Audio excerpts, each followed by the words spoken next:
Okay, tell me when. Is on. Hi, Pineapple. everybody, and welcome back to another episode of D&D. As you can see, we are one short, but he's just running a little bit late.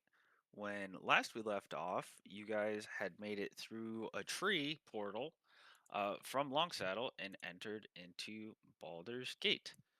You guys are armed with information about the dragons, some of their whereabouts, and you guys found a portal to Avernus? Question mark. Up in Luskin. You guys are free to do whatever you want. The worst kind of choice. Yep. Well, all right. I'll give you this. You guys have shit to do. You can either go do that, or you can kind of get your finger on the pulse of the city as you're making your way in. Let me finger the city. I'd be curious how the Alrighty. city is Okay. doing, if it's still fucked up or still in the same state that we left. So Cool, while cool, we go cool. to where we're going, I would like to keep my ears out and about to I kind of get a vibe. love that for you guys. Thank you. That makes my life easier. This So isn't the city. how dare you? How dare you? I'd like Do you to know how assassinate many? the mayor. Do you know how many of these fucking things I had to find where the words were like legible? Anyway, doesn't matter. Hey, this is good though. I like it. Yeah, so you guys actually popped out just outside of the Black Dragon Gate. Ah, A course. handful of the Flaming Fist, which you know are the security and patrolmen, and also like a mercenary group that works out of Baldur's Gate. They see you walk through the tree, and there's no reaction. They're, it seems as if they have seen this before. Well, yeah, they have agreements, right? So this should be a normal thing. They just think we're coming from the city. Yep, Huzzah! that's the one. Huzzah! You've done it. All right, solve the puzzle. You guys have made your way into the upper city, which you guys know is like the slightly more bougie part of Baldur's Gate, and things are kind of business as normal. Uh, there's commerce, all the hustle and bustle of what you saw last time with the huge conglomeration of people and the meeting of like all the races has dissipated. They have kind of fallen back into their normal day-to-day routines. You can see that there are more guards. You can see that there are heavier weapons on guard towers. You can see slightly more police presence, and you can tell that most of the Flaming Fists are just fists, which is like a private in the Flaming Fists. That's literally what they're called, Shannon. They're just called fists. I saw the face you made. Fist. Sure. Yeah, so are any of you like actually from here or know anything about the Flaming Fist? I'm guessing Lodestone would, but he's too busy being a real person. Like, would you know the rank system for these guys or no? No, I don't care about those people. That's good. I'm All right, assuming well- I don't know enough about the city to know about the guards. So yeah. so all the ranks for lower enlisted are just another word for a glove, and the more armored the glove, the higher rank they are, and then it goes into other terms for fire, other than Marshal, which is Grand Duke Raven or Archduke Ravengard, who is also the Grand Marshal of the Flaming Fists. So Or he's the flaming gauntlet. Well, it's called Marshal. Anyway, if you'd like to, feel free to peruse the D&D 5e handbook for Flaming Fists, because that's what I fucking did. You horrible, horrible people. Can you hear me now? I can. yeah. Welcome. He's made it just in time. You guys are on the outskirts of the upper city and making your way in.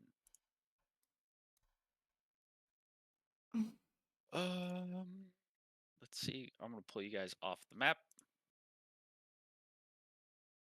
in just 1 second. So yeah, as you can pretty. see, like nothing's destroyed. The panic and kind of terror has subsided. They're just people going about their day. You see lawmen lawing. You see traders trading. There's kids running around the street. There doesn't seem to be much by way of like panic that the world may be ending. That may be information that you guys are kind of more privy to than they are. All right, we need to set a ground rule for Baldur's Gate, guys. Can we circle around? Circle around. Sure. Huddle up. What's Huddle the up. matter, DM is Hobie? also the DM is also joining this huddle, arms interlocked. We are staying either at Elf Song or the Blushing Mermaid. We're not going anywhere else. Oh, I thought you were talking about something important, man. Hey, No. Yes. No, this is important. What is the significance of both those places? They are the two of the nicest Yeah. in. he wants the nicer place. Oh, I just say that, Ubi. Yeah. Sugar So- the Mermaid ain't very nice. So do we want to have like an actual like what we're actually going to talk about and share talk to, because we tend to forget that sometimes and we overshare. Well, in the point to overshare this time, like that's the whole reason we had a contract out is to find information. Now we got Yep. information. We gotta tell somebody here, right? I'm with you, but to what degree should we share that information? Well, don't be saying anybody's true name or nothing, but aside from that, they gotta know that we saw a portal to Avernus. That's kind of a big deal, right? You don't gotta be saying nothing don't about know. the chess pieces. That's ours. That's for us, right? But You guys saw it. I don't know. Y'all are the talkers. I just I'm just asking to what degree are we coming forth with our information? I understand they hired us, but some things might be a little much, or might Well, what's much? pour fuel on the fire, as opposed to make us. Darcy, what do you consider too much? Like, what are we trying to keep hush hush, right? Well, I mean, we could report that we fixed a blight issue, but and just find more information about other blight issues. We but only do we really fixed need that to talk blight about issue the Avernus thing? in like Luskin, and the Avernus thing is like the whole thing, isn't it? That was the end goal. We just got to find more of them. Exactly. We have to explain to them that when we go to find these other portals, it's keen that we're not killing the chromatic dragons, and that we are only turning those portals on in one way in order to prevent, what was it, more power from going to Tiamat, and thus saving our region. Oh, that's a good way to phrase it, so they don't be killing any of them naughty dragons, right? Just saying, like, it'll give more power to the big bad, right? Precisely. So, who exactly are we supposed to report to? We don't have any proof of this, do we? Nope. Eyewitness accounts and testimony. DM here. I just happened to be walking by. You also have a medium-sized dragon who is flowing with a magma-like substance inside of it from opening the gate. That doesn't prove anything. They don't know what that's from. But I get Yeah, what you're we saying. don't even know what that's from. That's what I'm saying. We don't even know what the hell that happened. Yes. Well, sugar, if they have, like, magic people like they did at the Draconic College, maybe they can just beam it out of our heads or something. Big beams. I know y'all in the material All right, plane no don't beams on really my like head. overusing magic, but, like, it's a viable thing. All right, I'll just watch y'all. Yeah, y'all do the talking. The high hall then. The what do you call it? The Parliament. Yeah. Baldur Gate. Yeah, the High Hall. Yeah. Yeah. The Council of Four, I guess, if that's where you guys want to go. Hang on, I have something for this. What? Tell me, DM. I know my way around. Oh yeah. So funny enough, you guys already have a map of Baldur's Gate. So you make your way up to the court relatively easily. Before you get to the inside of this building, you guys are the entrance to this hallway. You're stopped by two relatively large and imposing fists, and they say, "Your business."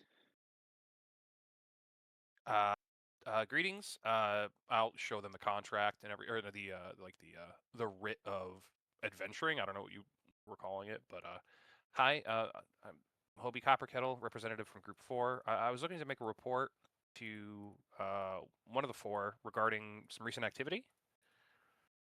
Well, you want to talk to the leadership of Baldur's Gate when you could just talk to us. We'll take your information.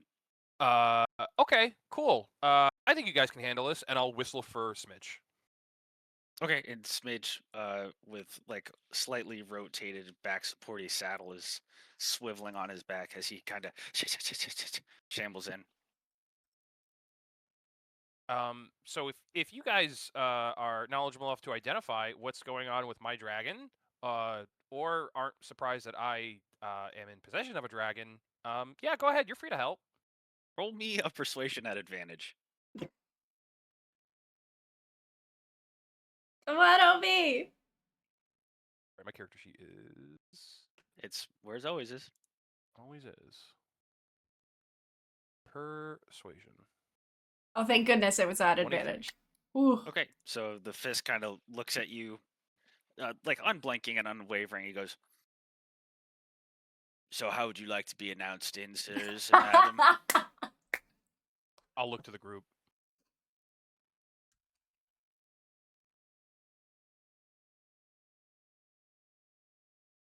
Party 4? I don't know. We don't. Do we It's really group- need individual? It's Group 4. We none of us have titles. Okay, group forward is. Just a moment, and he kind of like walks in with the other guard, and you can hear like a wooden slat being locked, and you can hear their heavy plate boots kind of walking away, and it's a sizable distance. And a few moments pass, and you hear the door unlock again, and the same 2 guards come out and they go, "Archduke Ravengard is ready to see you," and they hold the door open for you. I'll make my way inside, and then I'll be right back in 2 seconds. I just want to turn off the oven. One of these days, we're gonna hear an audible explosion to the microphone. I swear to God. Okay. Oh, I thought he was so- in character saying No, that. no, he's cooking food, RJ. Yeah. I thought that was so- code for like we need a moment. No. So you guys go down what feels like a hallway forever. It is much longer than you expected, and once you get to the far side of the hallway, you see a relatively small meeting room. And inside the meeting room, there's a couple faces that you recognize. You can see that Lady Silverhand is sitting beside a very large and imposing man with a shaved head, and they're talking and they're like pointing at maps and a couple like scrolls. And every once in a while, they're kind of joking back and forth between each other. You can't quite hear what they are saying, but there seems to be a level of familiarity between them. So let me show you. There's Yeah, Archduke Ravengard. Ravengard. Mhm. For context, he is a human and he is 6'10" and has a +9 to all strength saving throws and strength abilities. That is his D&D 5e character Jesus. sheet. You also see that Where's there is another Silverhand? gentleman there, sitting off to the side, and I wouldn't say that he looks familiar, but there is like a off resemblance.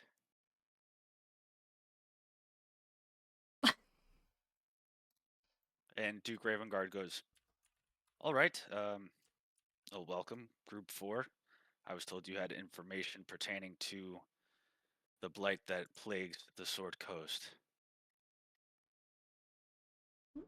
I'll look to Lodestone. Lodestone's better at this stuff Yeah.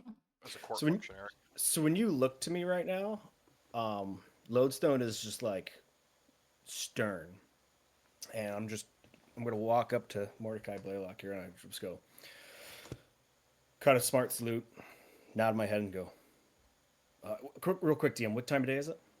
It's morning. Good morning, sir. And he stands up, returns the salute, and says, "Good morning."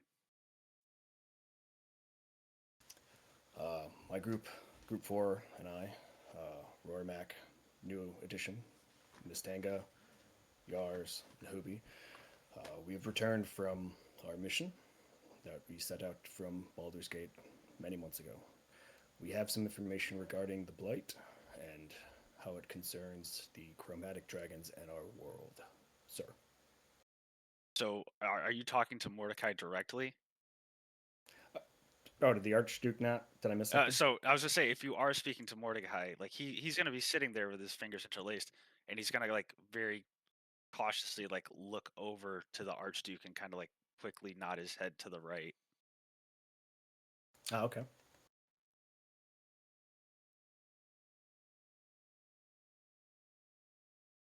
If you understand what that means. Oh, I thought he was looking at the Archduke. No. He was You. looking at you. You I talk to thought the you were Archduke. talking I'm so directly. confused. Okay, Did the sorry, Archduke so- not tell us to talk to this guy? No. Nope. Oh. They're just all sitting there, and the Archduke started talking, Oh. and then you walked up to this weird gray-haired man and started talking at him. Oh, well, hang on. Let's take all this back. I completely misheard and misunderstood the whole situation. Here. Yeah. Second retcon of the campaign. Let's go. All right. Good morning, sir. Good to see you again. Are you saying that to the Saying that to guard? Blaylock. Okay. And he's just gonna give you like a nod, like a downward nod. Hubi, Yars, Mistanga, Rory. Meet Chapter Master of the Red Knights, Mordecai Blaylock. Pleasure to make Oh, your I acquaintance. don't. I'll bow. Little curtsy. This is my Just wave father. at him. Yep. Up. I'm so glad only like one person heard that.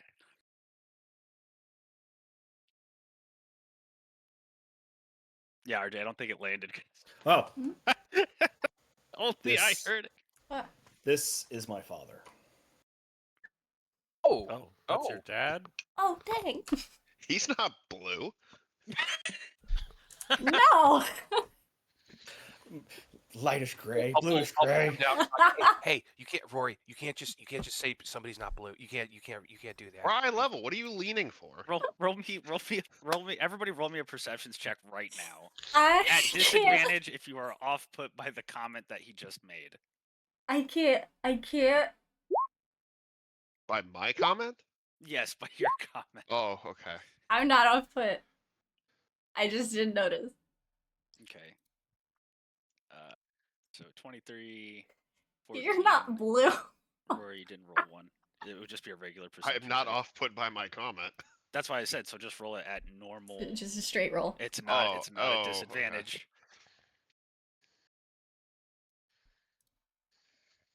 Okay, so Yars, Rory, and Hobie. You see when he makes that comment, you can kind of see Mordecai's lips like quickly upturn into like a half smile, and then he quickly recomposes himself. It's like a blink and you'll miss it moment. Didn't see it. The Archduke kind of like clears his throat and he goes, Group 4, if you do have information, I would greatly appreciate knowing anything you have to offer. Of course, Sir Archduke. And then I will expose everything I just said was we've Yep. set out many months, encountered some chromatic dragons, figured out what's going on causing the blight, and have important information for the restoration of our world. Okay, so for context, because we're not gonna like monologue, are you going to explain that the gate, you guys opened a gate, and you found out that that was how Tiamat's energy is like coming back into this plane of existence? Are you gonna go into like that detail, or I would sans any like stealth kick to the shin or something. yeah, okay. So as you guys do that, where did they go? There is a young woman who none of you picked up with your perceptions check, who is standing off to the side.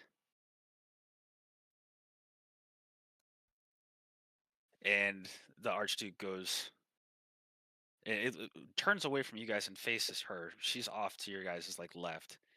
And he goes, "It appears everything you said is true, miss. Well, Group 4, I appreciate you confirming our suspicions, and I'm happy to let you know that we have successfully unlocked a second gate with Miss Adelina's help." And he like motions to the very, very svelte, human-looking girl. He goes, "So would it make sense to say that the chromatic dragons have temporarily allied themselves with the humanoid races, the people of Faerun?" That is a partially correct statement, my Archduke. They temporarily align us with the goal of preventing their evil deity dragon from releasing, seeing as she wants them all to die. However, what we have experienced in our travel, their good old conflict of nature and nurture, they are still chromatic dragons, and they still have their ways. But in this, it has at least given us a glimpse that there is a possibility that we can live with them. They are still what they are, but we should not vehemently oppose them as completely evil. I understand, Lodestone. One moment. And he like looks over his shoulder to two soldiers that are slightly more regalia ridden on their armor. And he goes, "Push out to the emissaries to try to find as many dragon dens as possible to try to parlay with them. Make that happen by first light tomorrow." And they say, "Yes, Duke." And they step out. He goes, "We are actively looking for some of these gates. We have reason to believe that one of them is in the Underdark, but we don't have the time, the energy, or efforts to pursue such a cavernous and dangerous area. So if you don't mind," and he kind of like motions you guys to like step off to the side along next to the younger lady. If I may, and this might be a question for, and I'll like reference over to Adeline. How do you say it? Adelina. Adelina. It literally means nice dragon. By what method do you use to find this portal? So the hand that she has exposed, you can see that the orange wrap on her hand and the dark kind of brown of her thumb matches the same colors that are flowing in Smidge. And Oh, she kind of opens up the hand wrap and she goes, "I already knew where one of them was." I assume I have Smidge with me, and Yeah, yeah, it's like sort of proof, and be like, oh, so you you did what he did. yes, that is But correct. did it hurt? Was it safe? Um, for someone as old as me, it's safe. It shaved a few hundred years off of my life, but it shouldn't be. She kind of like looks at him and she goes, He might outgrow it." I'll grow it. Okay. Well, cards on the table. I think I have a way that doesn't shave years off of your or my friend's life. So the Duke Ravengard originally motioned you guys to like step out of the way, and now he is standing up and leaning over the table. He goes, "Go on, Sir Dorf." Oh, well, the portal requires a great deal of magic, um, almost like a battery. Um, uh, and we found something in Luskin. One was originally in a tomb of a friend, and the other ones were being held by Captain Wainwright there. And yeah, they're called Tears of Dragons, Dragon Tears, the final Dragon Tears. They're gems that amplify magical ability, and I'm I familiar think we with the can, stories. yeah, I think we can use them to open up those portals and not harm any beings. Okay. And how, pray tell, should we go about acquiring those? Oh, I owe Captain Wainwright. How many of the gems did I buy from him? 3 or 4? It was 3, right? It was 3. I owe Captain Wainwright 30,000 gold. Should I fail? But if I succeed and we save the world, I guess I could keep him. And I guess it was, a boon. Oh yeah, I have them. I don't know if I mentioned that to you. We have them. We got them. Oh, that maybe open with that one next Yeah. time. Sorry, I thought that was implied. We really were just looking for a way no, to you do find have you do portals. have 4. You do have 4. You don't have 3. Yeah, My mistake. Well, we bought 3 and we had the 1, right? Yes, you have 4 total. Yeah. So the last standing like major type of flaming fist behind Duke Ravengard, he like looks over his shoulder and he goes, I need you to send 90,000 gold to Captain Wainwright immediately on behalf of Group 4. And he goes, yes, Archduke, and steps off. He Well, goes, thank you for paying off my debts. I don't think it was my debts, so I okay. Wait, if we have 4 of these and she opened a door, she has the other one. She has the other one. I think she was the other one. Kind of, and I don't know if you could see her hand or if this is only something I could see, but I think this person absorbs the magic. So the same way Smidge did. yes. And she goes to like snap her fingers, but instead of making like a hard smack sound, it sounds like 2 rocks clacking together. It has like a whip crack sound. And she points to Hobie and she goes, that is exactly correct. I like jump at this whip crack. Yeah. Thank While he's doing that, whoever is now seeing Lord Ravengard, like still motioning you guys to step off to the right while Hobie is talking. How many of you step off to the side? I moved to the side. I would be Okay. like in between, like ready to like pull Hobie over to the side, like. Okay. Hobie, roll me a perception check. Number to beat is a 25.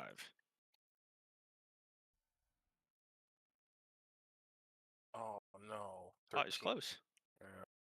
So Is Smidge helping me out? I don't know if this is something like internal, like I'm spotting like eye movements, or like No. somebody making a move on me. No. So while you're explaining to Tanga and everybody else that, oh, I think this lady was a conduit, you now notice that all the lights around you have gone very dim, and only in the area where you're standing. You can see even Lodestone, who's relatively close to you, you can't completely make out his face with how dark it's become. Do I get the feeling this is mood lighting or magical? It's magical in nature. I'll just stop talking and just be like, and like look around for a second. And Lord Ravengard like goes from like leaning over the table to standing upright, and he goes, "Ah, Sir Duerden, it's so good to see you." And Hobie, when you turn around, there is a imposing drow behind you. Oh boy. Sorry, and I'll just step off. And he like puts his free hand on your shoulder. He goes, "It's not a problem."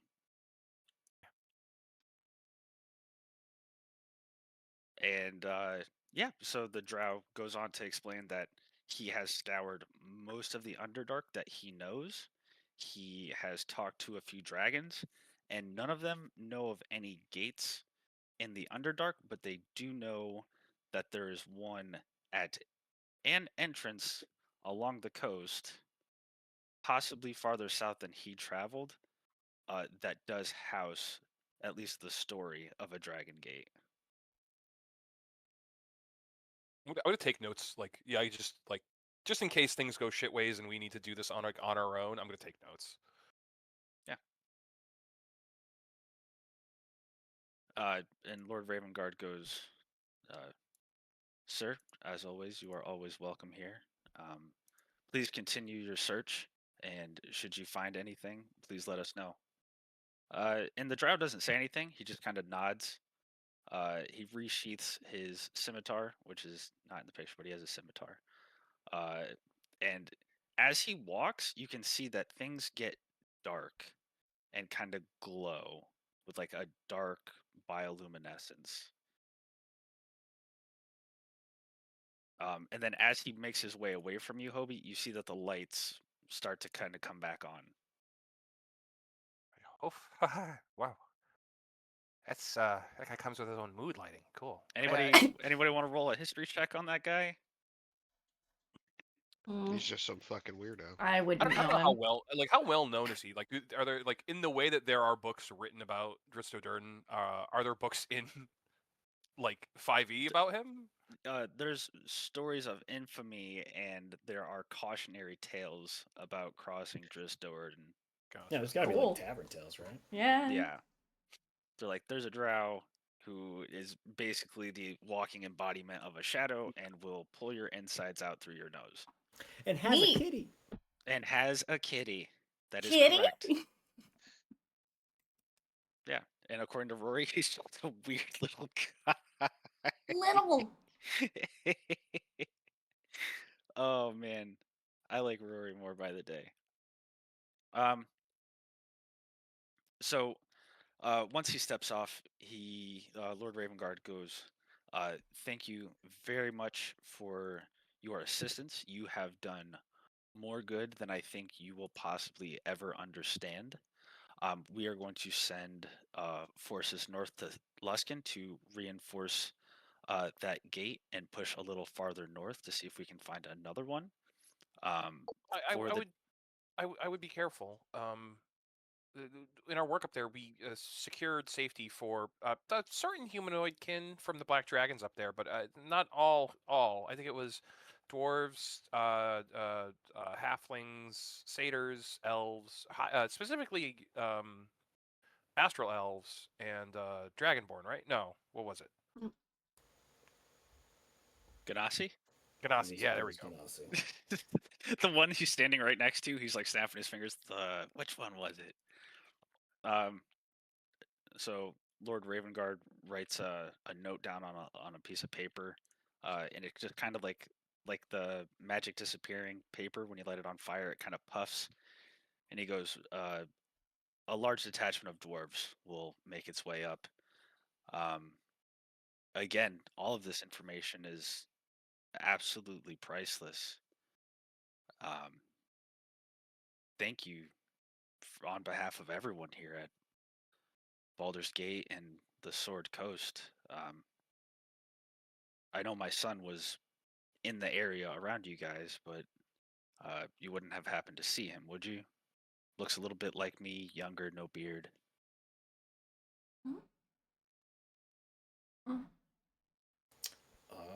Apologies, Archduke. I don't require or remember coming across such a man of such stature. Not an issue, just a father's concern. So while he's kind of talking to you guys about how much he appreciates you and like what a good thing you've done, and you guys are like welcome to stay and be citizens of Baldur's Gate from now till the end of time, you can see Lady Silverhand like tapping Mordecai's hand, and she's like, "See, I told you, he's very good. They're very good." And he's like trying to dismiss the hand without like shooing her away. The Duke says, I'm going to inform the Flaming Fist that all of you are welcome to step into our chambers whenever you have pertinent information. Obviously, one of you should be able to contact Sir Blaylock a bit more directly. But the comforts of Baldur's Gate and our keep are at your disposal. You are dismissed. And Lady Silverhand, you can see she like, with her free hand, she's like belly button level, like fast waving. Oh, when did Silverhand show up? Oh, she was She's here been talking here. to your pops. Oh, cool. So I give the proper curtsy to everyone. I also give a tiny wave to Miss Silverhand because I remember her. And she is all smiles, big toothy grin as you guys make your way out. Does anybody not have inspiration? I was gonna linger real quick at the end. Yeah, go ahead. And just, I would also bow to Lady Silverhand, but I would then real curtly throw in there, "It is good to see you, Aunt Laurel." And then immediately look at my father like, "Hmm?" And Mordecai is going to purse his lips and say, Lodestone, I do expect to speak to you privately when you have the time. Of course, sir. I am staying here. If you ask where my chambers are, one of the Fist will escort you. Have a good day. Thank you, sir. You as well. And I will take my leave. And you can hear like small slapping pats on like the leather parts of Blaylock's armor. And you can't quite hear what Laurel is saying, but it's probably something akin to what you were just talking about. Yeah, if you don't have inspiration, take inspiration. Everybody gets inspiration except for Rory. Rory gets inspiration for calling out one of the biggest names in Dungeons and Dragons. So you get double inspiration. I don't know how that works. You get inspiration, Double and rainbow. then you leave it there, and then you get inspiration again.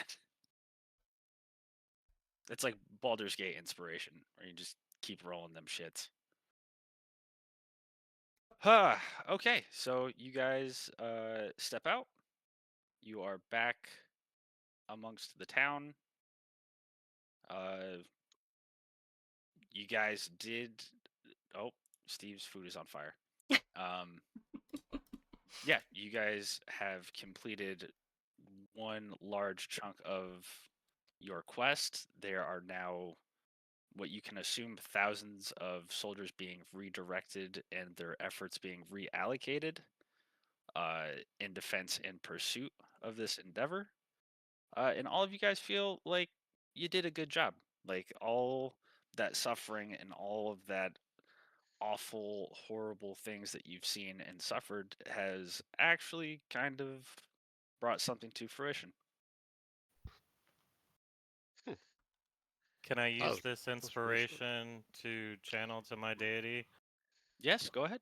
as a form of sacrifice? Since we Yeah. helped guide people. Yes, you did. Yes, you did. You did guide them. Hey. Go ahead, you channel that divinity. I mean, I'm gonna use that when I'm not in the public. Oh, But okay. You're not. yes. I thought I'm you were not just just gonna gonna do it Just randomly. kneels and let it down go right as in hard. front of the place. No, no. Mommy, why is that Okay. man invoking God? I'm gonna wait, but I just wanted to make sure I could use that as a token. Yeah. So as you guys make your way out and into the city, you see a relatively familiar face. You can hear like the clanging of heavy plate armor, and you can hear it kind of sounds like the shuffling of seashells. And when you look over it, you realize it's not seashells; they are blue and Onyxian dragon scales. And you see a very powerful gnome standing on top of his table, peddling some wares. I'll point him out and go, "Hey, isn't that gnome that almost killed us like 4 times?" A gnome almost killed us? Yeah. Remember the boat? I was like, didn't he just drive us around? No. He didn't almost kill us. The lost and drowning? Yeah.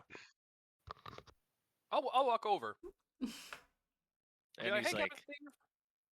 Dart! Hello, small dwarf. How are you? All right, hurtful, but yeah, no, I'm doing pretty good. How about you? How's the lost and drowning? Is she still seaworthy? She's not lost, nor is she drowning. Unfortunately, the very human oars that we used to pedal out to sea, we couldn't turn them off when making port, and we have turned it into a house. And he like Oh, steeples his I don't- fingers. I don't follow that at all. What I don't understand. Those words you said didn't make any sense to me. Right. The oars So stopped, made a house.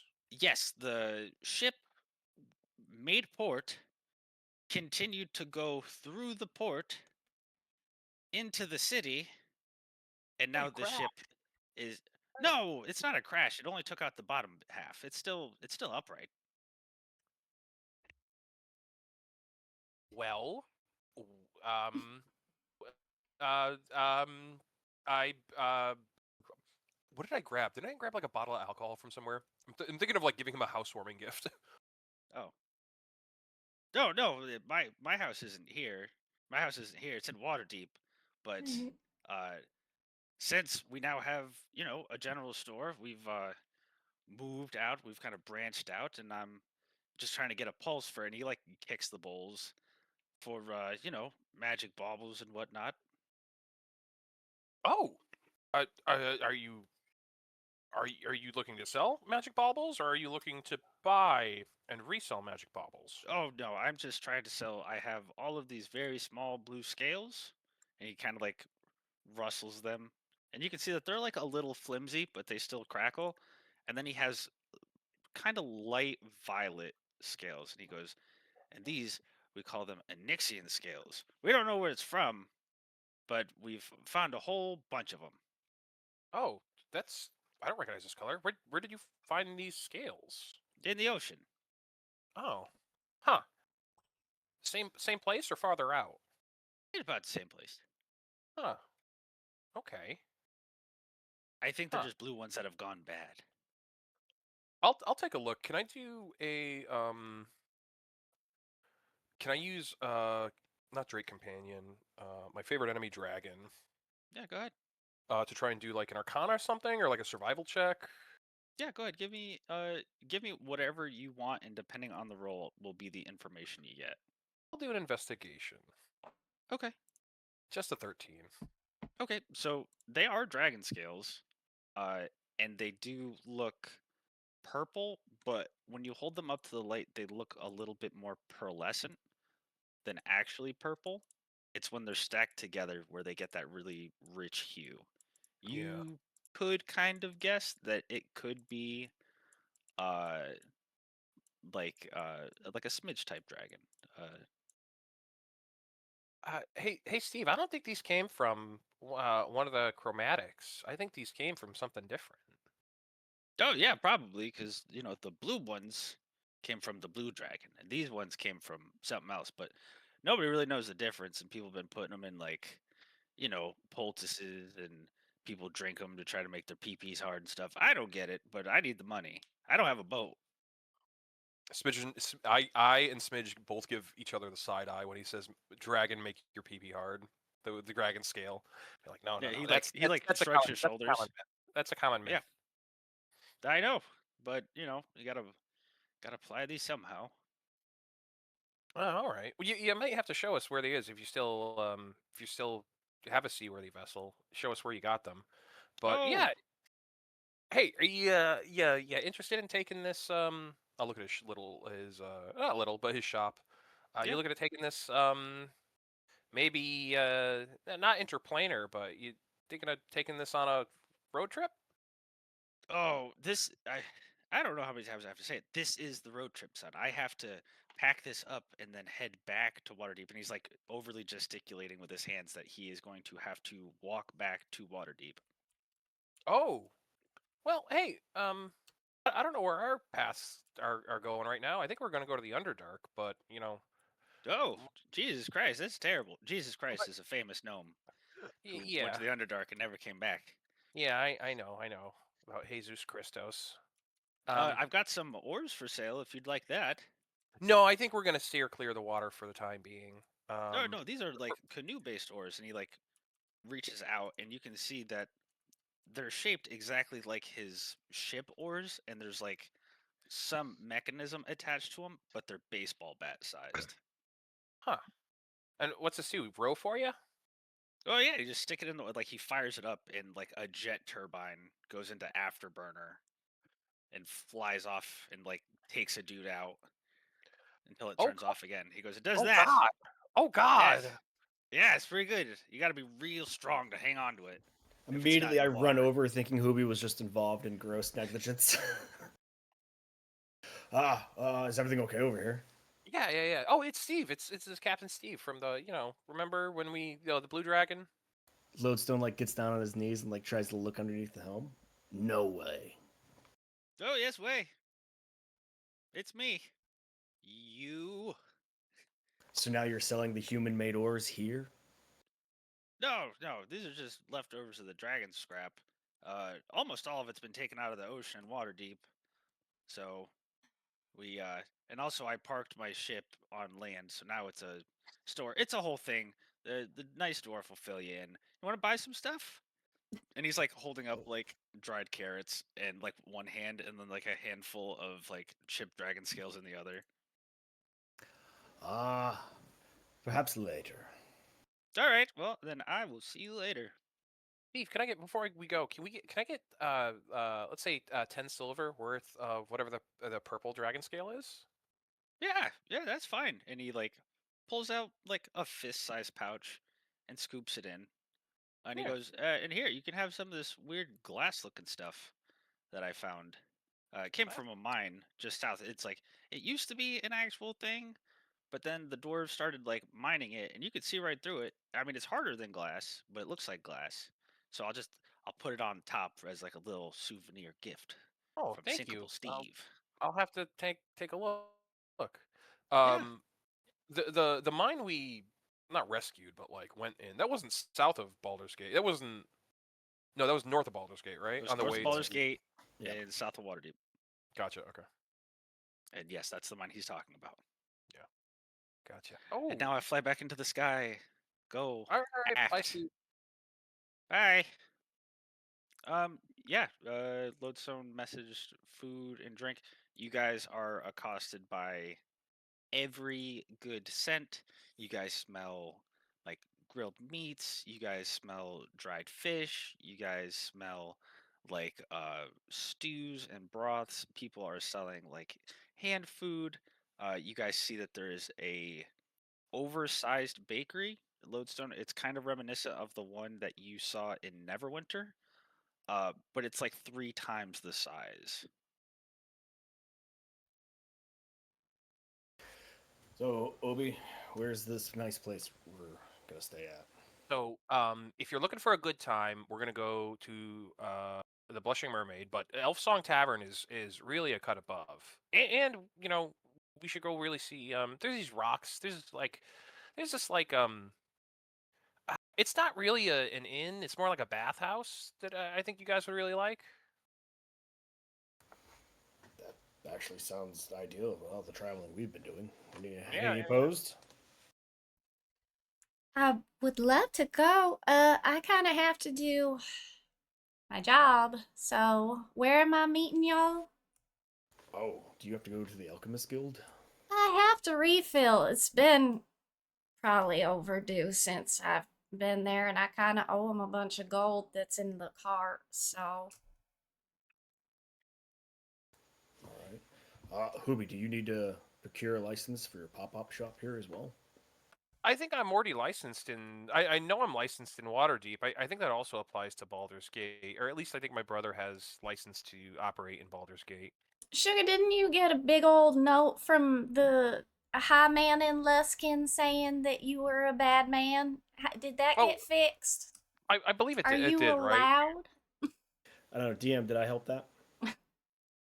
Yeah, so the reason that Lodestone lagged behind in his travels to Longsettle is he was able to broker a very not win-win deal with Captain Wainwright to redact the name.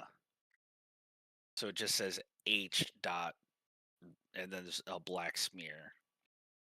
So it is public record, but your name is no longer on the line. All right. Well, as long It's as the you're not best I gonna get in could trouble. do. Well, yeah, you put a black line through it. Once you put a black line through it, you can't get in trouble for anything because that's not your name, and they can't prove that's your name. Oh, I heard there have been workarounds for finding out what's under the black line, but what do I know? I haven't seen any Adobe Smiths. Oh God. Jesus. Rory, you've been to Baldur's Gate, right? Yes. What's a thing Rory's gonna do? Get fucking high as shit. We're in a safe my- spot. I'm gonna wander around and eat street food while they go do whatever the fuck they're gonna do. Sounds so good. Okay. Are you No looking need to for play like? too much into. Yeah, I was gonna say, are you looking for sweet or savory, or both? Start Yes. with savory and then You know, roll whatever into sweet. comes up first. Okay. I'll probably be playing. Oh fuck! I can't play it. I know Oh, better yes, than you to play can. my Yeah. guitar. Yeah, I'm gonna do it anyway. Okay. Yeah. Yeah. So you start playing, and Something easy listening. yeah, Some it's of the just classics. something to Something just keep about your some. feet moving. Something about stupid drow elf. Yeah, something about a drow elf, which is a classic song in actual D&D 5e. Oh yeah. So yeah, you're gonna sing the Legend of Drizzt, maybe not actually knowing that you had just met him. And people like they acknowledge you as you're playing, and a couple people like step over and they'll like slide a copper in your pocket as they pass by. And like some vendors will like hold out like like a baked corn, or they'll hand you like a small something that you can like pocket for later, or they'll wrap something in a cloth and like hand it to you while you're singing and playing. Um, and then you come upon a botany shop, and that's where the good is. I'll have a seat outside until I'm finished noodling. Okay. Getting noodled. So you continue to noodle, and once you are done, everyone kind of claps in the immediate area, and you make off with 6 copper. You have 1 sweetbread, and wrapped in a Yeah. cloth, and you have 1 baked corn with like a skewer stabbed in it that was also wrapped in a cloth. Okay. And you step inside, and you smell a familiar smell, but it is much more pungent than the actual smoke. Hmm. And an older gentleman comes out and he goes, "Oh, hey, what's up? Hey, Hey, what's up? what's going on? Nothing, man. What's up? I don't know, I was It's playing a song outside please. and I just kind of wandered in. That's cool. Yeah. Well, see ya. Oh, okay. Bye, man. All right, and you make it out with none of the weed. I've got enough. Yeah. So now you know that there's at least a place where you can buy it should you run a little bit low. Did we say Elf Song Tavern? Is that where we're going? That's where we're gonna meet up at the end of the night. That's where you're gonna meet up. Okay.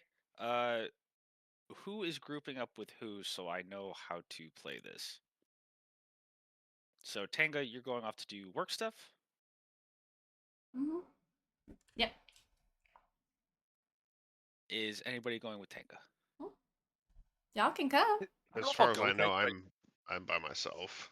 Yes. I'm gonna go do work stuff too. I was thinking about opening up my shop in the wide and seeing if I could make any money. But like, if Tega needs to go do business stuff with the Traders Guild or the Merchants Guild, I probably need to too, just to like double check in. Yeah, to make sure that your card's still good. Yeah.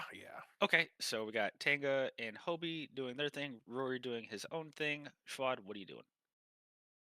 You gonna go find a nice place? I'm gonna go find a nice place and pray. Okay, and Lodestone, what are you doing?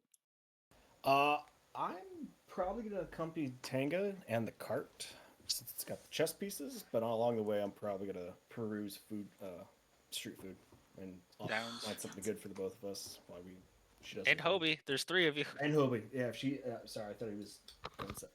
Yep. Okay. So Schwad, we're gonna start with you, bud, if that's cool.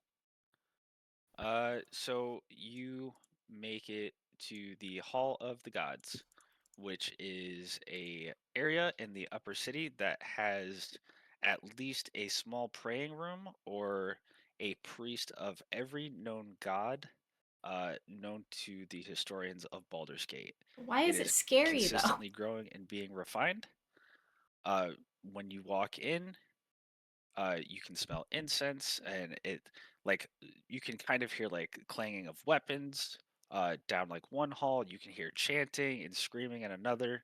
You can hear Screaming? less than silence from another. You realize that like they allow the worship of every god in Baldur's Gate. I'm just gonna find a quiet prayer room that I can Okay. focus. Yeah. So one of the attendants, wearing like a hempen robe, escorts you to a quiet room and asks like, "Do you require anything? Do you need a candle? Do you need a mat? Do you need I'll some give parchment?" him my list of for the divination, Oh, which is okay. incense and something else that should be able to be found here. One sec.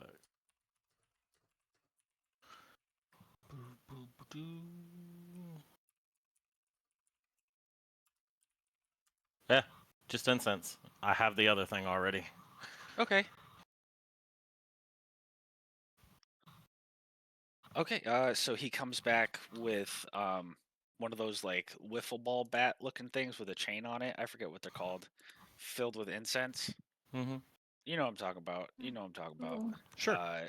And yeah, that's the one. And he hands it to you and quietly excuses himself. All right. I'll light the incense and yeah, channel my good guiding energies in this big effort. Okay. Use my token, not the piece of armor that what you call 'em gave me.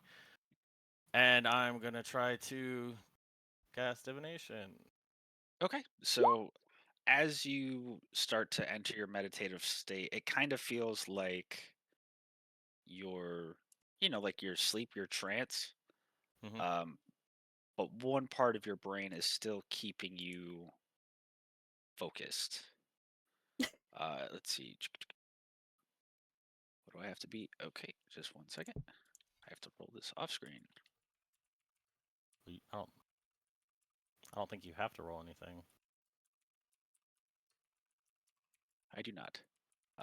That's only if I attempt to do it multiple Yeah, more times than within once. 7 days. Yeah. Yep. It's okay. So I just have to ask a single question, and Yeah. you So reply as best as you want. as you feel like you're kind of in a dream state, you can feel yourself no longer like kneeling in a room. You are back out in the vastness and the cold of space. And you can sense where the constellations are in reference to your body. That's kind of cool. You can actually triangulate where you are being placed in the universe. All right.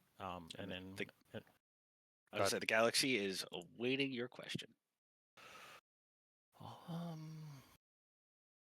I will ask, where are all the gates to Avernus or of Avernus? Is it to Avernus or of Avernus? To Avernus. Yeah, where are all the gates to Avernus located? Okay. And once you ask that, so you've heard the voice of your god before, and you don't I hear pet my any. god, yeah. Yeah, you don't hear any words. Well, you've never seen her physical form. You've heard her voice, and some of the constellations start to grow. Like some of the stars in the constellations start to grow like suns, and you can feel the heat start to like. I don't want to say it burns, but it definitely doesn't feel good. It's not a warmth like standing by like a campfire. You can feel like a sunburn start to grow on your skin. Um, as you see this happening, the constellations and those suns start to point light along the Sword Coast, and you see 5 destinations. So, would you like me to tell you them, I'm not or spelling that do you right. want me to just like write it to you on Discord? Whatever works best for you, sir. I don't know if you want it shared or it's up to you. Yeah. Okay. So there is one in Luskin. Oh, There hold is. on. Let me get the notepad up real quick. Oh, yep. Yars pulls out his handy dandy notebook. Well, Write that down. Write that down. Can I have it stay highlighted on my map that I have Yes, of the yes, you Sword can. Coast? Yes, you can because All you right. have already seen it. We So once you good. see it, you can't unforget it with that map. All right, cool. So there's one in Luskin. Mhm. There is one underneath Waterdeep, like the castle Waterdeep. One under Waterdeep Castle. Yep. There's one on the outskirts of Anne, which is Outskirts. farther of south. Anne? AMN. AMN. Yes. Okay. There is one out or underneath the mining encampment that you guys had gone to. Oh. The actual full mine where the Yes. farter man was. Yes, where Fartman was. Where fart man was. He was copper or Alright. bronze, wasn't he? What'd you say? He was a copper or bronze dragon, right? He was. And then the last one is inside the Evermoors, near the Laughing Flow. Near the Laughing Flow? Yep. And Lodestone, well, if you tell Lodestone, that's very close to Silvery Moon. So he will know that area a little bit better. Yeah, you guys are pushing east, ladies and gentlemen. Get ready. Well, most of this is along the coast, but yeah, Yes. one of the Clo- things is to the east. Yeah, that is the most inland one. And then as the light starts to come back into the room, you realize that you're no longer kneeling. You are now laying prone on your back, looking up at the ceiling. Okay. Drugs. I will. God, I love people take who a just minute. Yeah. nods. He's like, okay, I guess I we're take a here minute. now. Yeah, I take Yeah. a minute. Okay. We're gonna fade out and fade to. Oh, smash cut. Give me my smash cut. Where the heck You're did it smashing? go? Where I are we closed smashing? it out looking for the map. Dang it. Oh, there it is. We're going to smash cut to the Merchants Guild.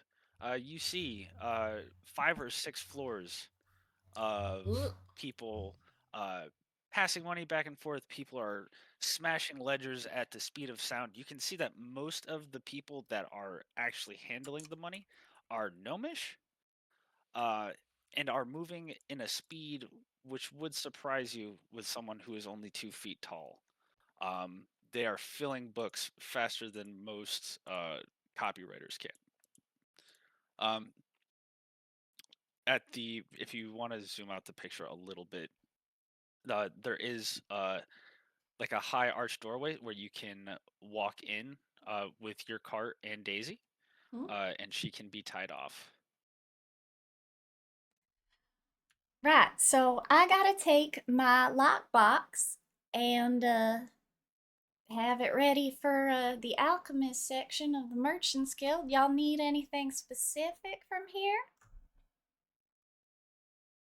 I was just looking at the status of my license, and then maybe to see if somebody there was do some branding for some leather branding.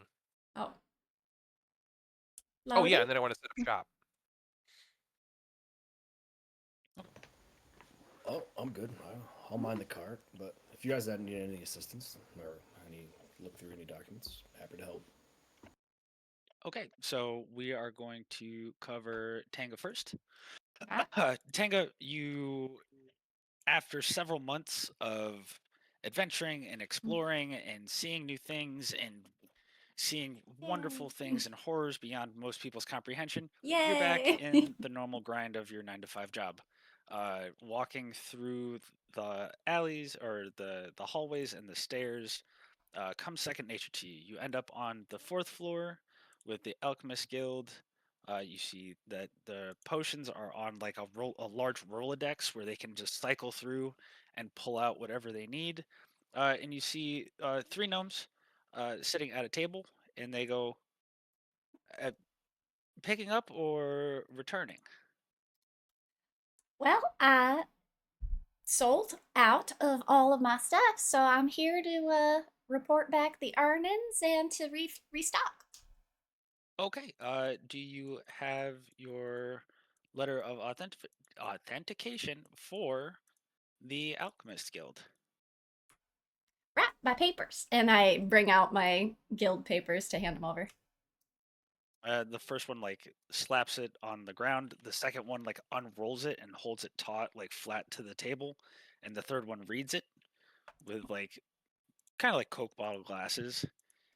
And he goes, "Oh, you've already been approved by a master alchemist. You are all good. So what do you have to return, miss?"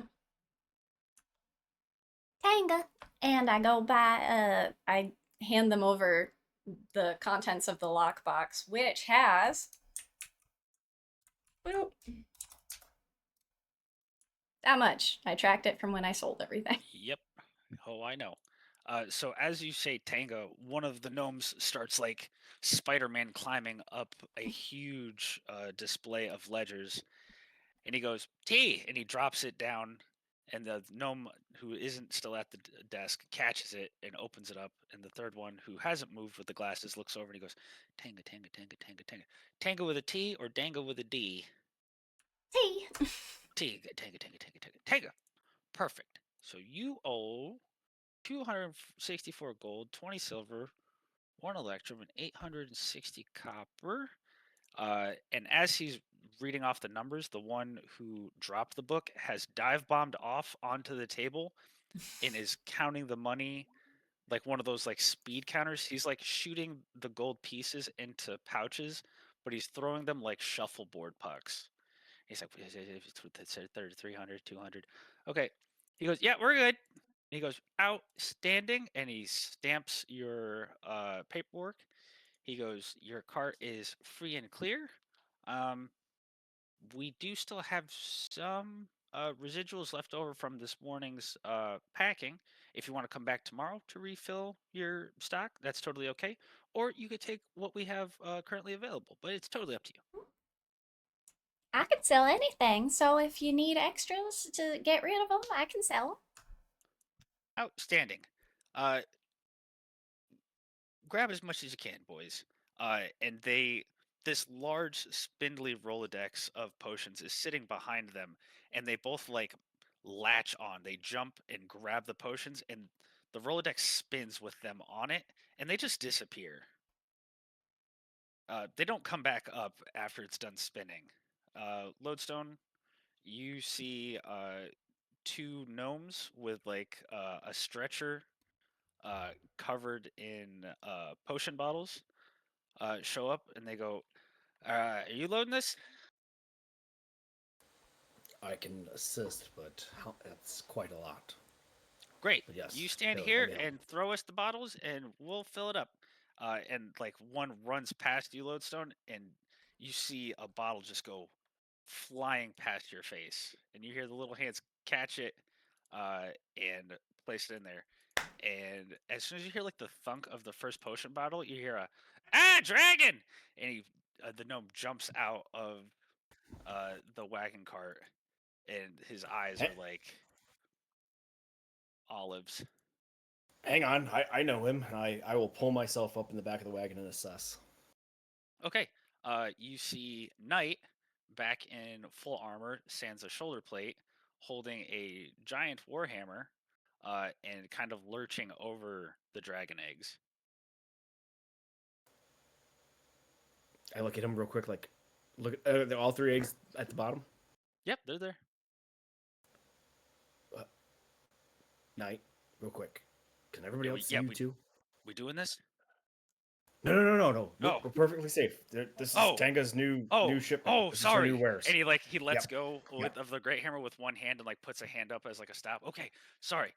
Do you need me to like? I can make these like disappear. Is that what you need? That would be great. That would be Great. great if you could fade. Yes. And he like thumps the warhammer on the inside of the wagon, and he and the three eggs disappear. Cool. I will then like push the flap back up on top and go, all is well. Here, I'll load. Pass it up to me.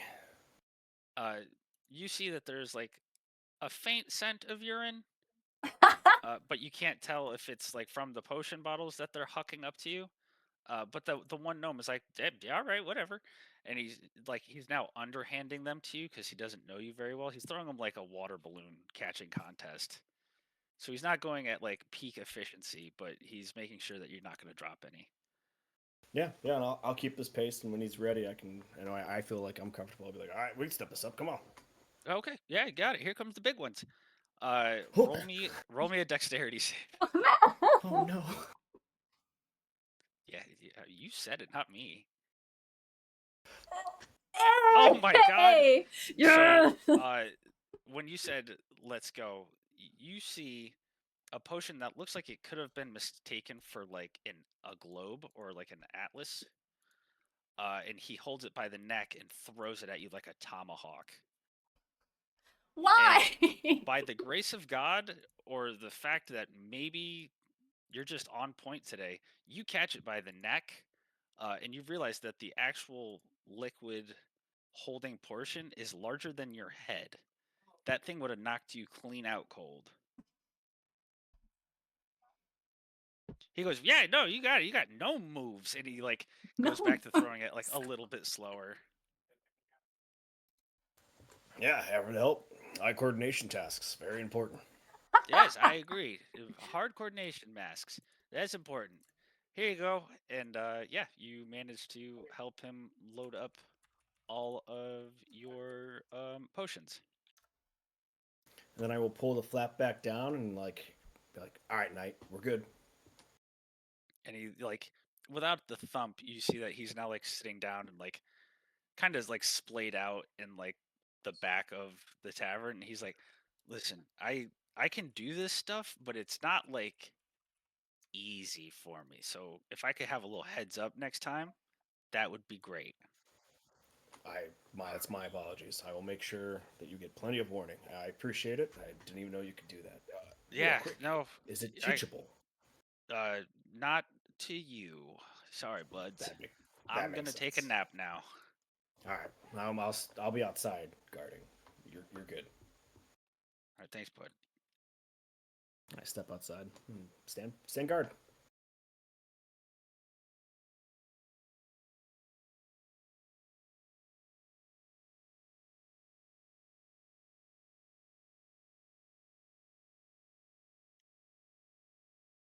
And there you go. Hey! There is your lot. And I will send you the prices for all of them later. But that is how many potions you have in total. Did you get it? Got it. Cool. So now we're gonna smoothly slide transition over to Hobie. You see, Hobie is now standing at what looks like a concierge desk, with a human woman standing at the desk. And what is Hobie saying?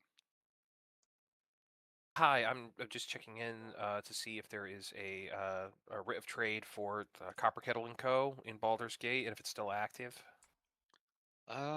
And you can see she like thumbs through a relatively large ledger. Copper Kettle is still in business here in Baldur's Gate. All right. Is there any surcharge for setting up within the wide? Upper city or lower city? Upper city. There is a 10 silver surcharge for starting up a shop. We hope he thinks about commenting that because we're incorporated in Chult in the Bay of Nayantaru. We don't pay taxes, but all right, I'll pay 10 silver. What, our home station's in Delaware. No, Yeah. yeah, so you and how long do you plan on keeping this shop open? Maybe not even for a 10-day. We might be traveling, but just keeping the option open. Okay. If you could do me a favor and come back through before you leave, it would be greatly appreciated for our records. Of course. Oh, Oh, thank you so much. Speaking of records, do you have anybody that could do some quick branding on a saddle? We have like inscribers, like they can carve into it, but I Yeah, don't think we have it. That works too. Okay. Yeah, sure. If you go over there, you'll see some very nice dwarvish men who are fixing saddles for some of the horses. Thank you. And I'll make my way. Downtown, walking fast. Okay. And And it's yeah, it's I'm just a looking to get decent walk. my brother's like the company logo on. I'm like when I mean branding, I mean corporate branding. Yeah, you want the Copper Kettle and Co. looking Yeah. saddle. You want people to know who you are. Yeah. Yeah, you're here on business. Okay. Yeah. So you show up and you can see like a few of the dwarves are like polishing like tackle. Some of them are like loosening stirrups. Some of them are like bending clappers for people's boots. And one of them sees you approaching and he goes, "Hey, what do I do for you?" Hey, not sure if I've ever dealt with you guys before. My brother has, but I was looking to get some branding done on, and I'll call over Smidge. Okay. A saddle on my friend Smidge here. I was just looking to get some branding done. The Copper Kettle and Co. logo. And you're an active member here at the Merchants Guild. Yes, and I'll show my. I mean, I'm trusting that Wilhelm from like 100 episodes ago actually gave them my 12 gold. Yeah, he did. He did. He's Okay. a very, very good man. Yeah. Yeah. So the dwarf is gonna read it and kind of like, and he goes, "Muir," and this other kind of like older dwarf turns around. He goes, "Eh." He goes, "The towny dwarf wants something written on his saddle," and he kind of like shambles away. And the older dwarf pulls out like a kind of like an etching tool. Kind of looks like something you'd use for woodworking. But as he pulls it out, you can see that it kind of heats up at the tip. And he goes, "All right, Towny, what are you having?" I'll pull out the business card and be like, that logo and that text, please. Great. Just a second. And I mean, he's holding the card with one hand and he is actively writing with the other. And it looks pretty good. It looks like it may have been stamped. There's like a slight burn on the way out, like a little slash. Where like the dot, it kind of looks more like a sideways apostrophe. He goes, "There you go." All right, how much do I owe you? You don't. Oh, thank you. I'll give him 5 silver tip and be on my way. Yep. And I'm gonna head over to Tanga. All right. Tanga is walking down the stairs. Lodestone looking mildly sweaty, but none worse for the wear, is standing by the wagon. And you kind of catch her as she has her bill of goods rolled up Oh, and put into her pouch. those are a lot of potions, Tanga. Well, I can sell anything, so it'll be fine. And if y'all need any of it, I mean, I haven't quite gotten the prices written down yet, but it'll be fine. I got it. Yeah. Did everything work out for your papers and our stuff Yeah, safe, right, Lodi? And everything's Yeah. good? I give a thumbs up. Tanga, do you have to meet with your professor? Are they in this town or are they in Waterdeep? The headmaster? No, I Yeah, haven't really ever met with the headmaster. Honestly, I did ask him for some help when we were dealing with stuff in Oh, Dragon College, but he didn't never respond, so he's probably busy. I Is mean, he, he like- still updates me and my spells, so it's all right. Oh, okay. I didn't know if it was like something you had to check in. Did you want to talk to him? Are you interested in becoming a wizard? No. Does he have an office in Baldur's Gate? Does he take classes in Baldur's Gate? No, sugar. I'm pretty sure. Well, the paper said, I got it in the mail, and the paper was from the Hey. Feywild, so it was from home. Tanga, has this paper ever asked you to like deposit any money into weird machines or anything? Machines? No, I Yeah. had to send 15 gold to get my diploma in the first place, but I'm a certified wizard now, so And you don't have to keep sending 15 gold like every month no, to just a flat 15. yeah yeah, okay, all right, yeah. Right, I have a diploma now. Like I said, I could probably get you connected if you're interested. No, I think I'm okay. All set, Tanga. But yeah, I was just curious. If are you gonna set up shop here in the wide, or are you gonna try and take this on the road? Oh, I always love to travel. It's a good experience to go out there and you meet more people that way. You should see the Wide. It's a pretty cool market. What's the wide? It's like imagine a town that has a farmer's market, but the farmer's market is the town, and that town is the farmer's market of a larger town. Yeah, it's just a really big So it's market. a town farm? That's fun. More like a outdoor market, like a flea market, food market, sort Well, you of can't like. have a farm indoors, sugar. That makes sense. Wide's pretty big, so I might go set up shop there. I don't know how long we're gonna be in, Baldur's Gate, but Well, we did our mission, right? So, well, no, we ain't done. I mean, I gotta fix what I messed up, I'll so. sniff the air. I don't. It doesn't smell funny. Have you seen where Rory went? Honey? And with that, we're gonna scooch on over to Rory. Rory, where are you? Are you somewhere I don't just know. on an alley I'm just smoking walking around, weed? dude. I haven't been Okay. here in a while. It's nice. Well, where's a place that you enjoyed going to? I kind of enjoy walking around a bunch. I'm gonna kill you in real life. What? Okay. Okay. You So do me a just favor. walking and performing, Yeah, or um, kind of like not for anyone specific, like more for myself, really. But yeah. Roll me an insight check on yourself. I'm fine. Yeah. So you kind of realize that even though you've been playing this whole time, that like weird kind of pull to keep playing hasn't really pulled at you. You just kind of spent the whole day vibing with your really nice loot. Hmm. It's pretty I'm cool. curious. Uh, hmm, I don't know. that makes me just more curious.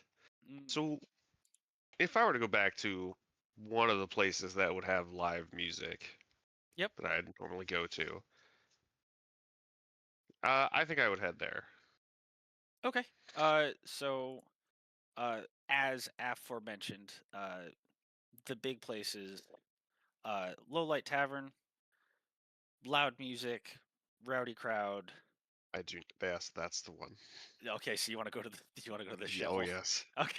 So yeah, so you show up, you see that uh, like the tables are mostly like plank wood. The doors are not like perfectly on its hinges. The chairs are like kind of wobbly, and the floors are mostly sawdust from like uh, like nutshells. And you kind of like traipse your way through, and the smell of like skunked beer and like possibly vomit because Mm. there's like an acidic tang to it. Ugh. Uh, and you see what looks like a minotaur behind the bar, and he goes, "You selling drugs? Uh, where'd you? No, You on drugs? no, I've got my own. All right, you can come in." And Yeah, he right. kind of goes back to.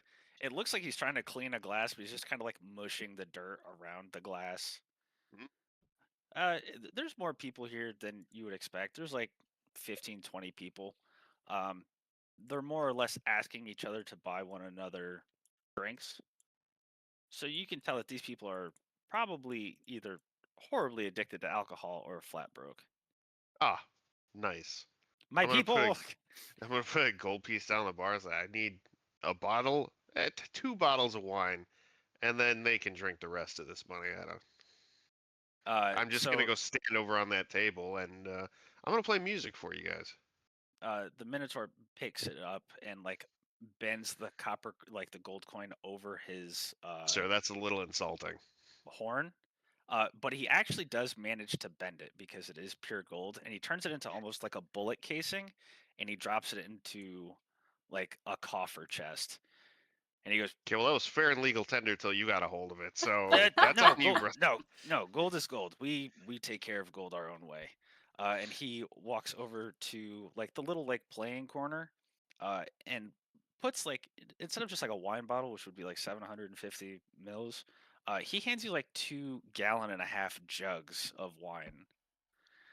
Uh, And one of like the old geezers at the front of the bar is like, "Did that young man just say he's paying for our drinks?" He goes, "Yeah, about a copper's worth." He goes, "Well, fuck me silly," and just punches the guy next to him and levels him. All right, well, it's my time to get over here. I'm gonna try out playing my guitar for these people, and we're gonna go hard right from the go. Yeah. Yeah, give me a performance. Something akin to like Rage Against the Machine. no, like you know how the song "Dead" by My Chemical Romance starts? Yes. That. So steady line staccato, the da da da. Oh yeah. Oh But yeah. the fucking Oh. like the little guitar solo at the front and just Yeah. screaming. And I'm So gonna that- cast Thaumaturgy on myself. Oh yeah. So everyone, like people were like already riled up because they were gonna start drinking for free, and they're not drinking cups. Like they have dove over the bar and are just opening the taps and trying to suck as much beer out as they can. And the Minotaur is actively throwing people at the closest window and or door and or pointy object he can get their hands on.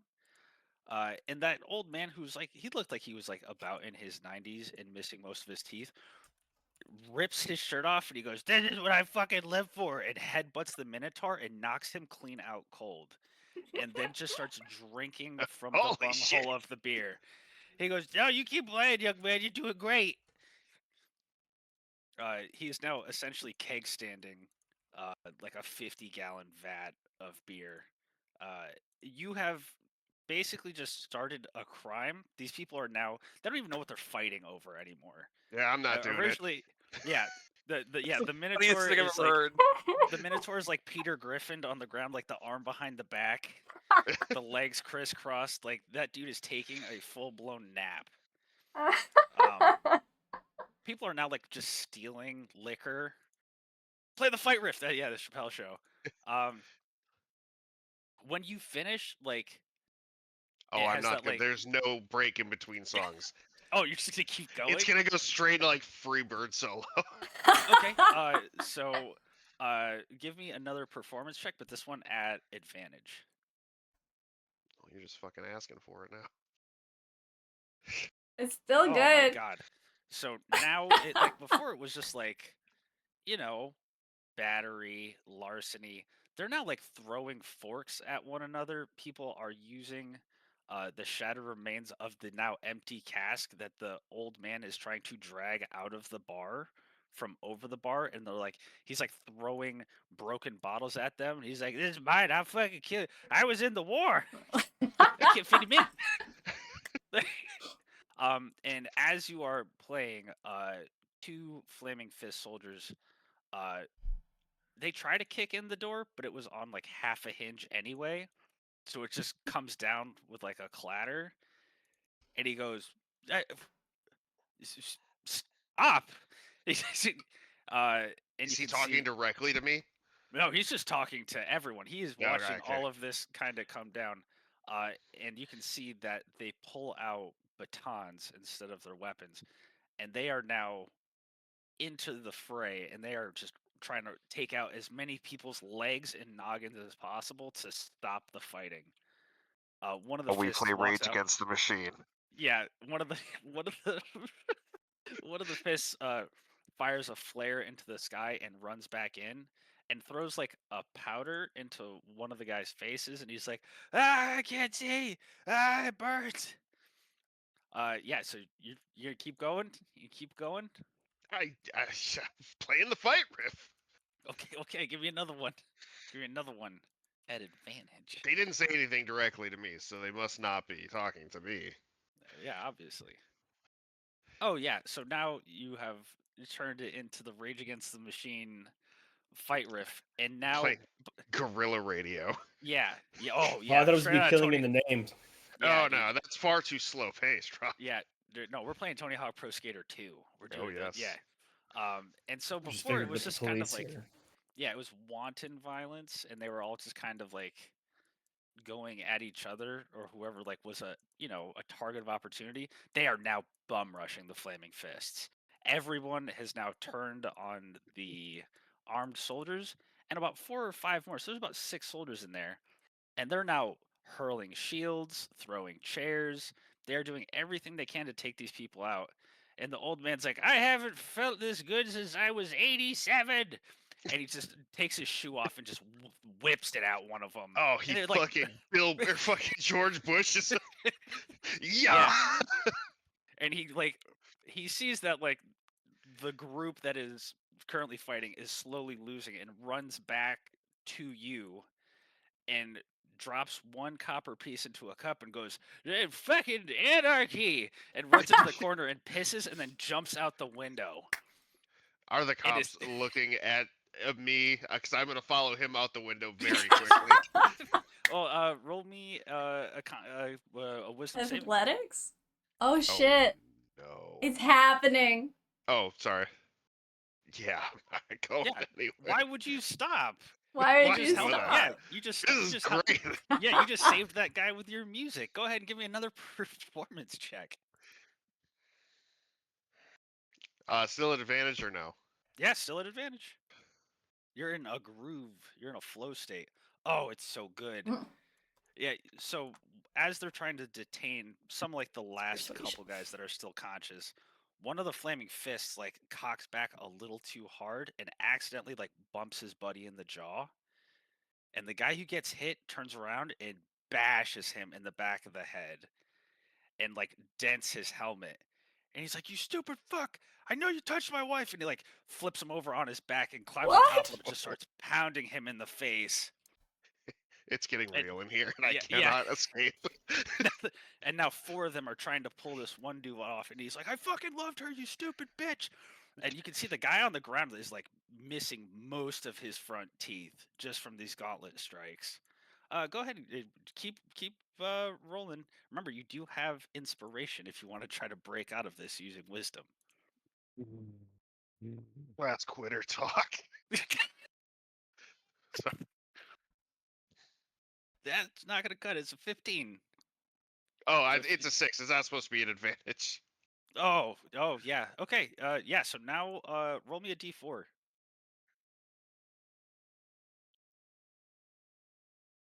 Just a d4. All right. As you're playing so aggressively and voraciously, your fingers are starting to hurt, and like they're pretty well calloused. But you can see that some of the strings are cutting into. Yeah, you're starting to cut into your fingers while you're playing. Well, as they said, all hell can't stop us now. Yeah, go ahead and roll me one more performance check. Oh man, this is the It's worst starting one. to affect my play. Yeah, it's so with like your fingers, like with the blood covered, you're now starting to like mute notes. So it's like I switched to drop D tuning. yeah. It's just you. All I need is one finger for that. And as you're playing, you're so focused on playing, you don't realize that 2 guards are now flying through the air to tackle you. That looks bad for wherever that's going to happen to. It's you. You are the guy. But I'm playing guitar. They couldn't possibly. Rory, roll me one more wisdom saving throw, or you are going to try to play through being detained. I think I will use the fucking inspo dice now. Is it a 8 or what is it for you? So because mine personally is an 8. Yeah. But that's for my bardic inspiration. Yeah. No. So your inspiration, you get to re-roll whatever you want. Ah. Okay. Then I'm just okay. Reroll it. Big whammies. Big whammies. So then the inspiration. Okay. Oh, and you've just like maybe I've gone too far.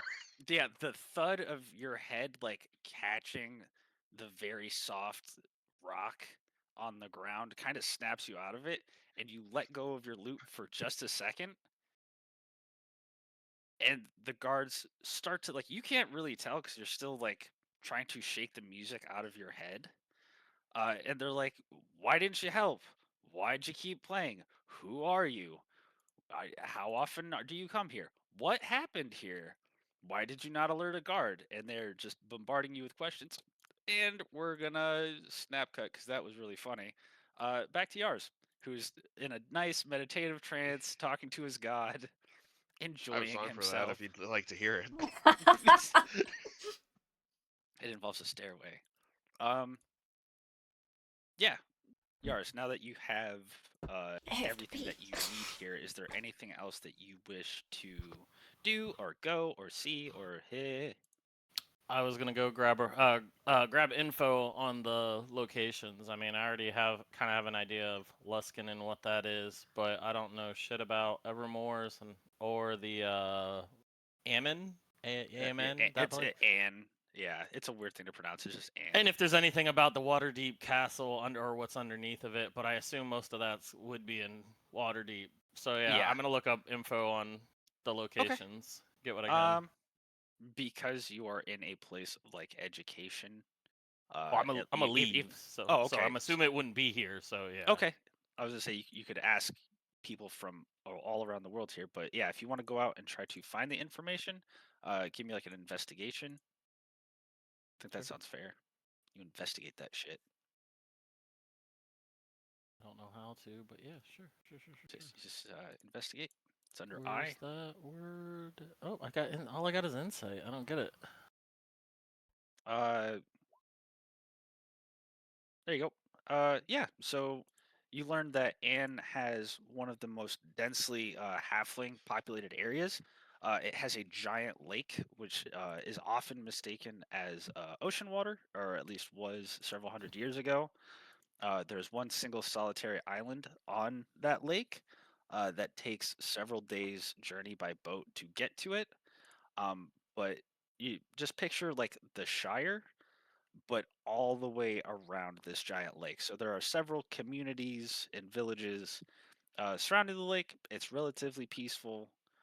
It's mostly flatlands, but primarily anybody shorter than like 4 foot uh, lives in that area. Okay. All of those oids, the humanoids. And as for the Evermores, slightly swampy into marshy area, known for lycanthropy. Hmm. uh, but of every varietal. Originally, werewolves were thrown into the Evermores and kind of sequestered there. Uh, so most of the Evermores, or learn that the Evermores are actually lined in silver, so that werewolves were not able to get out. And then over time, it started to become more of a safe haven for lycanthropes. So you have werewolves, werebears, you have wolvers, you have fish folk, you like anything that can change under a full moon or has permanently changed uh can live in this area. You also know that anything with a were behind it, whatever they transform into, they automatically align uh with that animal. So some are like lawful evil, some are chaotic neutral, some are lawful good, and it's up to you to figure that out, Yars. Okay. Yeah, is that a fair amount of exposition for Yeah, them? those were the two main spots. I mean, I would just take time finding anything else I can about the other locations. I mean, Okay, or the so yeah. for the Waterdeep one, it is uh, rumored to be in the caverns underneath the Waterdeep Tower, so the actual Castle Waterdeep, and it is believed that there is a dead dragon residing there. Is there anything in the stuff I find with any links to the Underdark, or if there is an Underdark, a passage to the Underdark there? Because I know that the guy, I'm thinking to myself about everyone's saying that one of the locations was in the Underdark somewhere. So, from what you can gather, it was probably a misrepresentation of Anne because some uh like Underdark gnomes and Underdark dwarves decide to leave, and they find safe haven above ground in Anne, where they are welcoming and receiving of them. So it was possibly a misinterpretation. That makes sense. Fun fact: you now know Drizzt on a fool's errand. Yeah. I wasn't impressed. Yeah, I wouldn't be I either. don't know who that guy is. I'm not from this Scary. place. Yeah, what a dingus. He's just some nerd that walked in with mood lighting, like VC said. Loser, you're a loser. Yeah. Yeah, so as we're gonna snap back to Hobie, Tanga, and Lodestone. You guys are done with your business there. Are you guys are just making way through the city? Do y'all need to go anywhere else?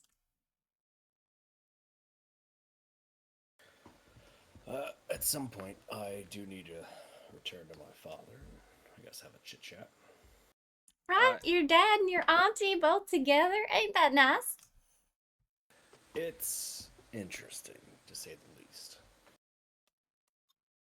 As you guys are talking and walking, a heavier set Minotaur kind of like doesn't intentionally belly bump you, but belly bumps into you, Hobie, and he's like, "Oh, hey there. Would you guys care for a free sample?" Of? Oh, and he there he is. He's a nice man. And he holds out like a couple tea cakes, like a small teacup filled with like cheesecake with frosting and cherries on top of it, and like a cold slab of gelato, but it's in like a butter dish. Ooh, And he Yes, holds out like a please. little wooden spoon. Yes. Hobie is What? audibly salivating. And like from his apron, he pulls out like very small, like balsa wood sized spoons. He goes, "Yeah, yeah, go ahead, help yourself." I try the cheesecake. Yeah, it is. It's even though it's like relatively warm out today, it's still like ice cold. It still has like a little bit of tooth to it, but it's like it melts in your mouth as you chew it, and you can taste like raspberries and cherries that have been kind of molded, not just like in like the syrup, but in the actual um, pour of the cheesecake. This is so good. Oh, well, thank you, young lady. That's awful nice of you. I'm eating some gelato. Going. You know what this would go really good with? Hmm. I've got a drink. Hold on, and I'll start busting out a espresso. Oh, he's on the Oh. caffeine again. Oh, No. Hear me out. Hold on. And, like, Let I'm him taking, cook. Let him cook. like, so now quick in coffee. the middle, yeah. Cass Goodberry, and I'll make an espresso and add it to the ice cream and try some. Make a little affogato. I was gonna say, if you handed him one, he was gonna do it in reverse and put the ice cream in and then pour it over like an affogato. But I see where we're at. We are of the same mind, Stephen. And he goes, "Oh yeah, we got something kind of like that inside. If your lady friend and your guy friend would like a drink." I don't know if they got a taste for coffee, but yeah, you have a brick and mortar store around here? Yeah, it's right behind me. Go ahead and take a look. And you guys see Lodestone and Tanga. You guys kind of remember this ambiance from the last bakery you were at because it was a very old, like almost sickly Minotaur. But you see, Neverwinter. yes, but you see that this place is much cleaner. It is much brighter. There are cakes and delicacies of like every shape and size. There are dried fruits. There are some fruits that shouldn't be dried and are dried somehow. There are like there's still fey treats here, like the ones you saw before. Like there's like wriggling jellies, and you can see that some of like the like cinder bloom flowers, like they're not completely dead. They're still like attacking one another, but you can get like that really heavy cinnamon scent off of them. Lodestone, you snap back to like having flashbacks of almost vomiting off of one of the jellies. But everything else here looks really good. Uh, and as the Minotaur like he like puts his arms out and like walks you guys inside, and he goes, "Oh yeah, just over this desk here. Hold on. Oop, let me scooch past you." And he like taps his tummy. He's like, got a couple more pounds than the average Minotaur. And he pulls out like it kind of looks like your contraption, Hobie, but it takes up half of the wall. and you can see he's like mushing beans and nuts into it and pouring water into it, and he's like turning valves. And he goes, "All right, be just a moment, and you guys are gonna have yourselves a fine drink." Can I do a and I've got this proficiency of brewer supplies. Yeah. Is there something he could be doing to make the coffee better, like get better crema, or is it like, oh, maybe like, hey, this advice because like my brother's at a place where like this is their lifeblood, like coffee. They drink it down there for like as a religion. Well, you haven't tasted it yet, so you wouldn't Alright. know. All right, Uh, I'll wait for one. yeah, he's like, go ahead, feel free to look around. And if you guys want, they also have savory pastries. So you see there are like meat pies. There's like a pulled pork open-faced pie that's like kind of broiled on top, so it's still like hard and you can like dig into it, but it's still got that like very tangy barbecue smell and taste to it. There's like some baked things, like there's a few baked fish, but they're kind of sequestered off to the side, like with like hardtack and like saltines. What's Uh, the brightest display?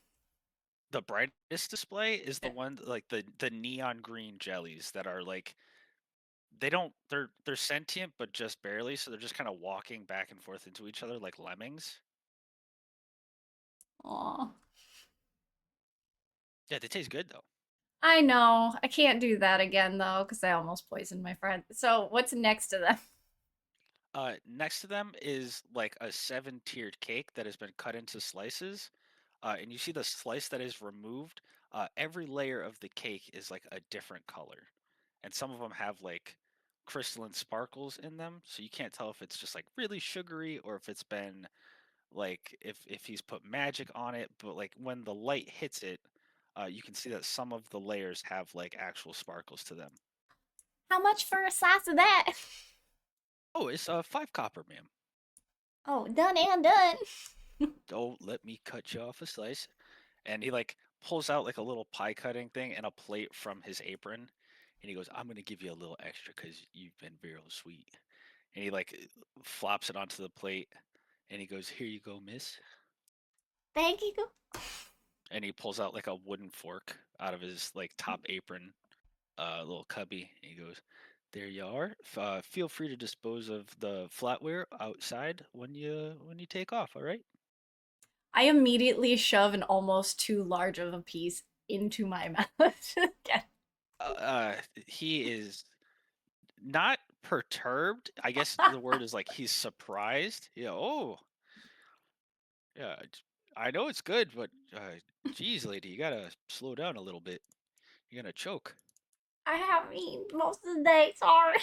Oh my goodness, you poor thing. And he like pulls out like half a baguette and he like rips it in half and he goes, "Here, you can have this too. And here's a little jam spread."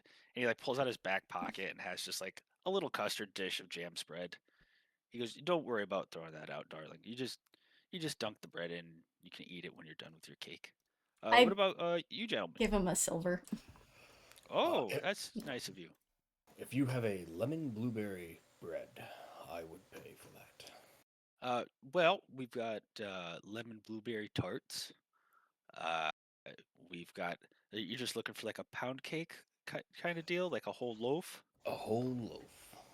I think we might have a half loaf left over. Let me check for you real quick. And he Oh, and like, while you're looking, I mm-hmm. 2 tarts or treats that would be perfect for an elf and a gnome. An elf tree and a gnome tree. Okay, well, let's see here. Let's see here. And you can see he's lifting up like napkins over baskets. And even though this guy is about 11 feet tall, he is like very daintily like picking up the half loaf and like wrapping it in not parchment, but like a very soft like terry cloth. And he ties it in a little knot. And he goes, "All right, and 2 tarts for the elf." And he like puts it in a little box and closes it up and he goes, "And 2 for a dwarf." Is the dwarf, does he like more savory or is he like a sweet guy? What would you The say? gnome, the gnome, and Oh, a gnome. I Oh, think he's a savory type fella. I think a he's a gnome. halfling. Gnome's a savory guy. All right, well, let's see. I don't know, Yeah, I'll just give honestly. I know him he's small. 2 of these mini meat pies, and he like holds it out, and it looks like the size of like a can of Copenhagen. But it's got like chip beef. It's like peppered chip beef, in a flaky pie crust. And he puts it in a box, and he goes, "There you go." And he slides it over to you, and he goes, "Don't worry about the payment. The nice lady overpaid me about 10 times what that bread is worth, so it's already been covered." The lady, what did she buy? I think she bought a piece of cake, and then I gave her like half a bread, like a stick of bread. And I point to the jellies that made me throw up, and I go, "Can I get half a dozen of those?"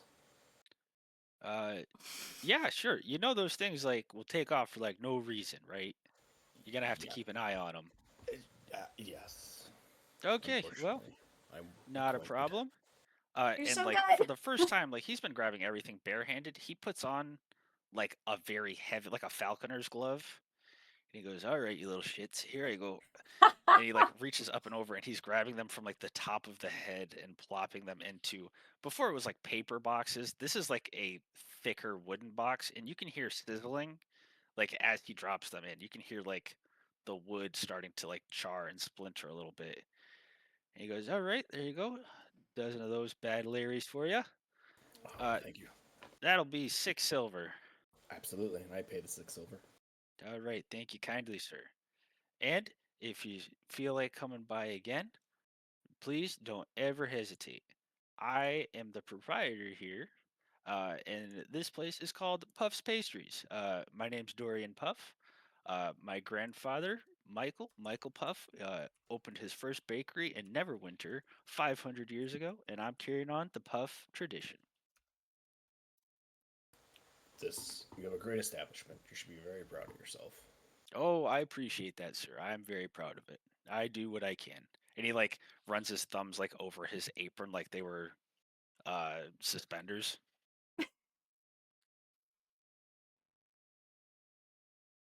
Uh Once you like Hobie, you can like you've been watching this machine like Staring it down. it looks like almost like a copper still. Like you're like, okay, so it's boiled, it's cooled, they've distilled it, in a very like milder color brown liquid starts to pour into these very small glass cups.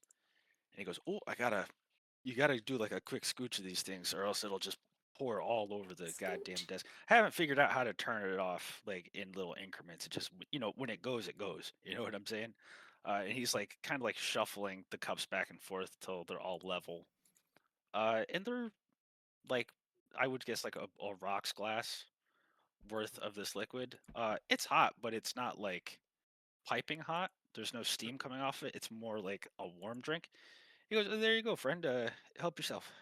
I'll take a sip and try it. Okay. So it is very reminiscent to what you make, but where the coffee you make is for like waking up and staying alert. Even though it is still very flavorful, this one is a lot silkier. It's a lot smoother. There's no real bite. Like any acidic tang from your coffee beans, essentially has been seeped out and kind of gives like notes of like vanilla and hazelnut without having to add anything to it. Oh, So this is almost like a dessert coffee. Oh, yeah, wow. well, yeah, it's yeah, we like to sell sweet treats here, and we found out that this mixture goes good with sweet or savory. So Yeah.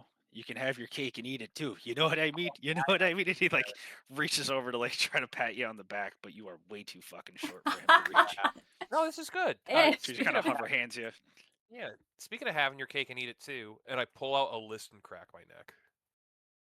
Okay. Uh, I don't want to take a minute to describe everything I want to get, but effectively I want to turn 2 gold into travelable like biscotti cookies and like meat pies that like are cold. Oh, so you want like for when you guys take off, you want a Yeah. travel list of food. I'm Okay. like I want a half pound of hobnobs, 2 of jammy dodgers, 3 rich teas, a custard cream, 2 pounds of shortbread, and give me a dozen pork pies, dozen let's say Cornish pasties, and I'm just going through it. I'm just buying as much as I can for 2 gold. So yeah, so he like writes down the list as you're like rattling it off, and he's keeping pace with you. And then he pulls out like like the half cut spectacles, like the half moon spectacles, the ones that Yeah. like sit on like the bridge of your nose. He like Yeah. pulls those out to reread it to you. And he nails it, and he goes, "All right, well, God's damn, that's gonna take some time there, friend." I'll put my own bags on the thing. I have a bag for that's like, oh, we would move money in this, like big things of gold, and it's like I use this for pastries now. Yeah, well, I tell you, it's gonna take at least a day or two because I'm a little short-handed currently. I've only got one guy helping me, and he's in the back. And don't get me wrong, he's great. He's an awesome guy, but he's still kind of learning the ropes, you know. Mhm. So this is gonna take a little bit of time. Is there any way that I can reach you, or are you just gonna like pop in every day till we're done? If you make this coffee daily and I'll point to like the most lavish looking, like it's one of those ones that has like gold flake on top. If you keep making those daily, yes, I will be here every day, sir. Oh, well, then I appreciate your future patronage there, sir. This thing is going 24/7. Perfect. All right. Well, I tell you what, since you liked it so much, usually we take the excess and just kind of toss it because there's still a little bit of runoff, but you seem like a stouter kind of fella. If you want something that's really gonna put hair on your knuckles, you can have this for free. And he like takes out a very small water skin and kind of like pulls a valve like where the spigot would be, and you can hear this thing just go. And he goes, "This right here, this is what I drink every morning to get out of bed. And let me tell you, by the time it wears off, I'm putting my head on a goddamn pillow." I'll take a So sip. yeah. So it is everything about your coffee that is like work related, amplified by like 10. So it is like straight acid, straight like hard coffee flavor. It is the whatever, imagine black coffee, but like if it hated you. Oh, that's so smooth. That's so good. Yeah, Ugh. I know. Some folk can't take it, but and he like cuts you like a quick little wink. He's like, "Hey, you look like a tough fella. Yeah, my pupils are dilated. Yeah, I'm pretty used to drinking this Your stuff. your pupils are pinholes. Yeah. You're on an amphetamine, sir." This is how I feel all the time. Yeah, this is good. This is I this is good. I gotta get your recipe for this. Thank you. Yeah, I'll be back tomorrow for some of this and some of the that wonderful cake. Okay. Well, look forward to it, sir. And Uh, I'll make my way to the group. okay. You guys all have lots of treats. Tanga has a slight sugar rush, and you are making your way to what now? Did you say the Elf Song Tavern? Was that the meetup spot? That's a I think meetup so. spot. Okay, so uh, everybody shows up at the Elf Song Tavern. Uh, when you guys get in there, like you see everything looks like it is handmade. There is nothing like Hobie. You don't see a single Copper Kettle and Co. item in this building. Even like the drapes and like the finery all look like they were made by hand. Uh, and a high elf woman steps out and she goes, "Well, good afternoon. Welcome to the Elf Song Tavern. It is currently just past lunch, so the kitchen is currently closed. However, in about an hour or two, we will begin our dinner service."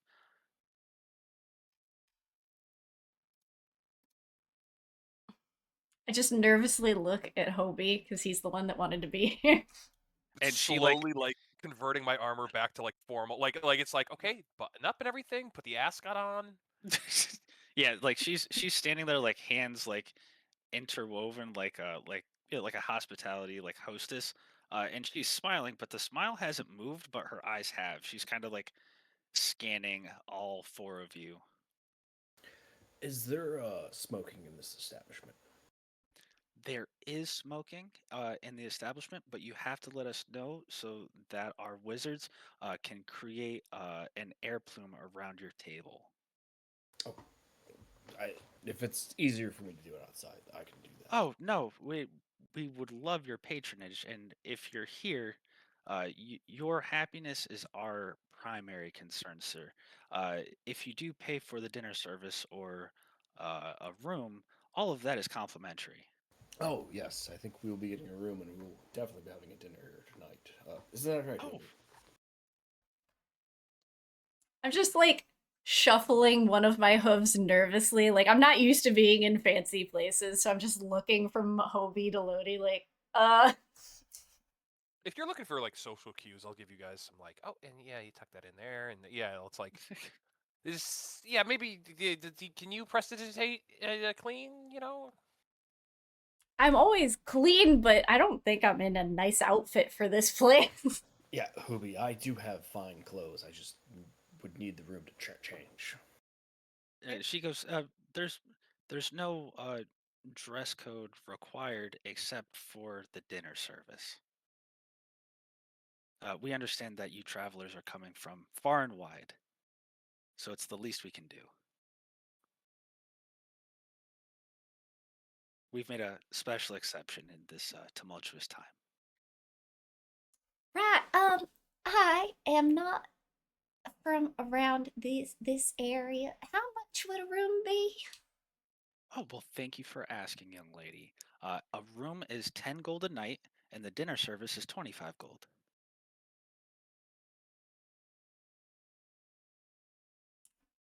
Right. Well, I will be back. I forgot something. I like turn on my hooves and I'm like, oh boy, no. Hobie knows the "I forgot my wallet" spiel. He's Right. heard a million times. Oh, I left my wallet in my chariot. I'll be right back. And they Yeah, because never that's how come you used back. to scam food. No, the whole like, oh yeah, no, Oh, yeah, yeah, I'll be right back. I want to buy this. Let me go grab my wallet, and you just don't show up again. Yeah. How to get out Also, of any con interaction. you guys have also realized that you are one person short. I'll go. Oh, excuse me, and I'll go follow Tenga. Well, we're missing Yarzy and Rory. They haven't showed up yet. No, Yars made it back. So Oh, it's good. Yeah. Oh, Yars, Tanga, Hobie, and Lodestone. You are missing a Rory. Yeah, And as you guys walk out, she says, "Don't I'm not worry, going I'll there." be." Oh, the elf says, "I'll be standing right here awaiting your return." Thank you, ma'am. I'll turn around and go to Tenga. Go, Tenga, I take it this place isn't for you. I may have spent most of my gold on magical stuff. No, I got you. Me too. Uh. But yeah, we're also missing a couple people. Did Rory say what inn he would be playing at, or if he's playing? I mean, I assume he would set up shop somewhere. he No. said he'd be playing. I'm sure we could listen for the tune if we're gonna go find him. Well, Lodi said for all of us to meet here, right? So why ain't he here? I hope he If you're not didn't get comfortable, in any trouble. we can go find him. And if you're not comfortable, yeah, no, we don't have to go here. I wouldn't mind. It's just it would probably. I can't afford dinner. I'm not trying to spend a whole bunch of gold. I can just sleep in the car, honest. No, Tanga, I won't have any of that. You got me this, and I point to the amulet. I'm like, you got me this gift. The least I could do is help pay for a meal in a room. Oh shit! Yeah, that was a couple hundred gold. But that was pretty worthwhile. I can just sleep in the this car. place It's not is going big to be deal. pretty worthwhile. You're going to miss out on quite the experience. Trust me. I've heard about these places. It's top-notch service. Oh, Tanga, that calls to your Fey instincts of FOMO of a really cool thing. And then, like, I kind of pick up the wooden box. I go, besides, I got us a treat for all of us. I know you're gonna like it.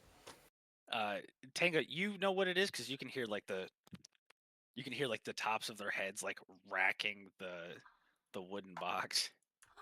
You got them little squirmy cubes from home. I did, and we're all gonna try one. Yeah, we're all gonna do the shot of Malort. Let's go.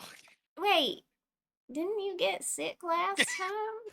Nah, I'll try anything twice. Like, little tears well up in her eyes. Like, Lodi, you're the best. So, Yars, I'm guessing you're going back to the Purple Worm Inn, which is where you stayed last time. Yes, sir. I was not trying to spend all that money. Hell yeah. So for the other three of you, the other two inns are the Purple Worm Inn and the Low Light Tavern. One of which you have spent like a week and a half there before.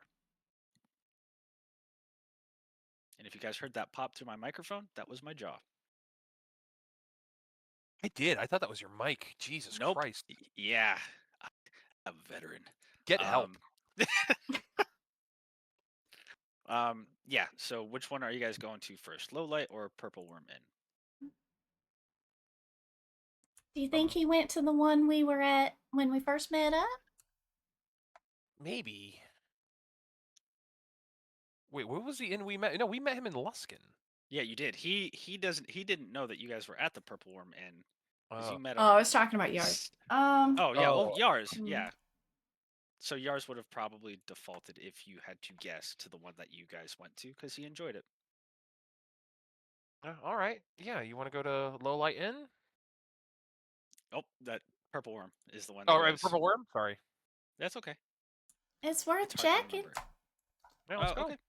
So we're gonna fast travel over to the Purple Worm Inn, where you see Old Man Tom shooting the breeze with a relatively satisfied Astral Elf. And you guys can kind of pick up that he's asking about a region kind of south of here. He's talking about, well, Lodi, you would know he's asking about the Evermoors, which is a place that is relatively close. It's a few days travel from like where you grew up. And Tom is kind of expositing what he knows of those areas. And Yars, that is how you would have gotten that information. Good. Yeah, I'm tying it all together because I'm Yeah. world's most okay DM. Let's do it. Yeah, so you see Yars and Tom like almost drops the pipe out of his mouth when he goes, "Yay, the heroes are here. I assume that you guys have saved the world." In progress. Hey, that's better than I'm doing. And he like already starts to like fill mugs and places them on the table. Everybody needs an info inn. is important. Oh yeah. Oh yeah. So Yars, how'd it go? Great success. Good, good. I got us a have little some treat. information to share. I also got you these, and I pass along the tarts to him. We found this bomb-ass bakery. I wanted to make sure you experienced it too. I appreciate it. Thank you. I'll take it. Yeah, so you see it, and it is something that you haven't seen since you were back on a Spelljammer. It is actually like the food processor, like the calcium and protein processor. It used to pour out like spreads. So it was mostly like goo that you guys would eat, but you could pour it out, lay it flat, and you could fry it, and it would turn into kind of like a funnel cake cookie. Okay. And it's two of those. Like these are cookies you had when you were a kid. I'm loving this. Thank you, sir. I appreciate it. I look forward to eating them. You're welcome. What brings y'all this way? Y'all grabbing a room? The fancy place wasn't quite Tanga's jive. It's not. Ugh. I don't have the gold for it right now. It was super expensive, wasn't it? Yeah. Right. That's kind of why I avoided it the first time. Yeah. I would have liked to go, but maybe not right now. We'll be back again. Won't we, Hooby? Yeah, we'll be back. Also, technically, we made. If I'm being honest, technically we technically made 90,000 gold today. It just went to pay off a debt of 90,000 gold. So I lightly tap Hobie and say, "Sugar, you didn't give him the you didn't give that high man the dragon stuff, did you?" He didn't ask for him. He didn't ask for him, did he? Nope. But he paid it off. Correct. Yeah, In we can that, go- like, in use him as we see exchange, fit. I don't know. Back home, somebody would have lost their legs for that. Jesus Christ. Yeah, kneecaps. The mean streets of the forest. What up? Mean streets of the Fae. Kneecapping kids over gold. Well, Tanga, I accrued a debt in an effort to fix these things as a representative of Group 4, and I mean, we did such a good job. He sought to pay it off. So Well, of course, we did do a good job, but we got more to do, right? You can't just be having other people pay your debts. That's how you lose your legs. Jesus Christ. From experience. Jesus Christ.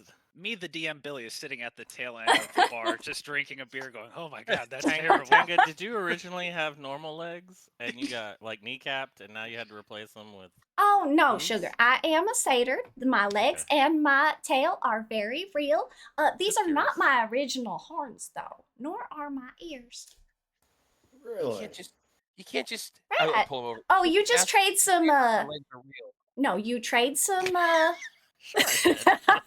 I'm not from these parts. I don't know those social No, cues. sugar. You trade some. You do some trades with the enchantress, the local one, and she'll do some spell crafting to have you change your shapes if you'd like, so you can have different horns or different ears, different eye color.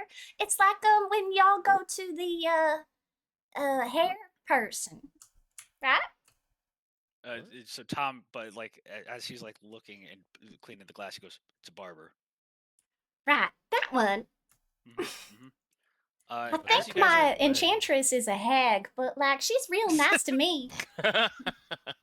so as you guys are discussing Feywild cosmetology and hair care and understanding what debt is, you guys notice that the people who are coming into this bar are a lot rattier looking than the last time you were here. Some of these people have like blood stains on their shirts. Some people are like missing boots or missing one boot, and they're kind of like stumbling in drunk. Uh, they're kind of like taking up the space, and Tom isn't paying them that much mind. But you can see that there are servers like running over, and they're going back to the bar, and they're like, "Okay, please get like the weakest beer you have for these guys, please. They're already trashed." And he's like, "Yep, all right."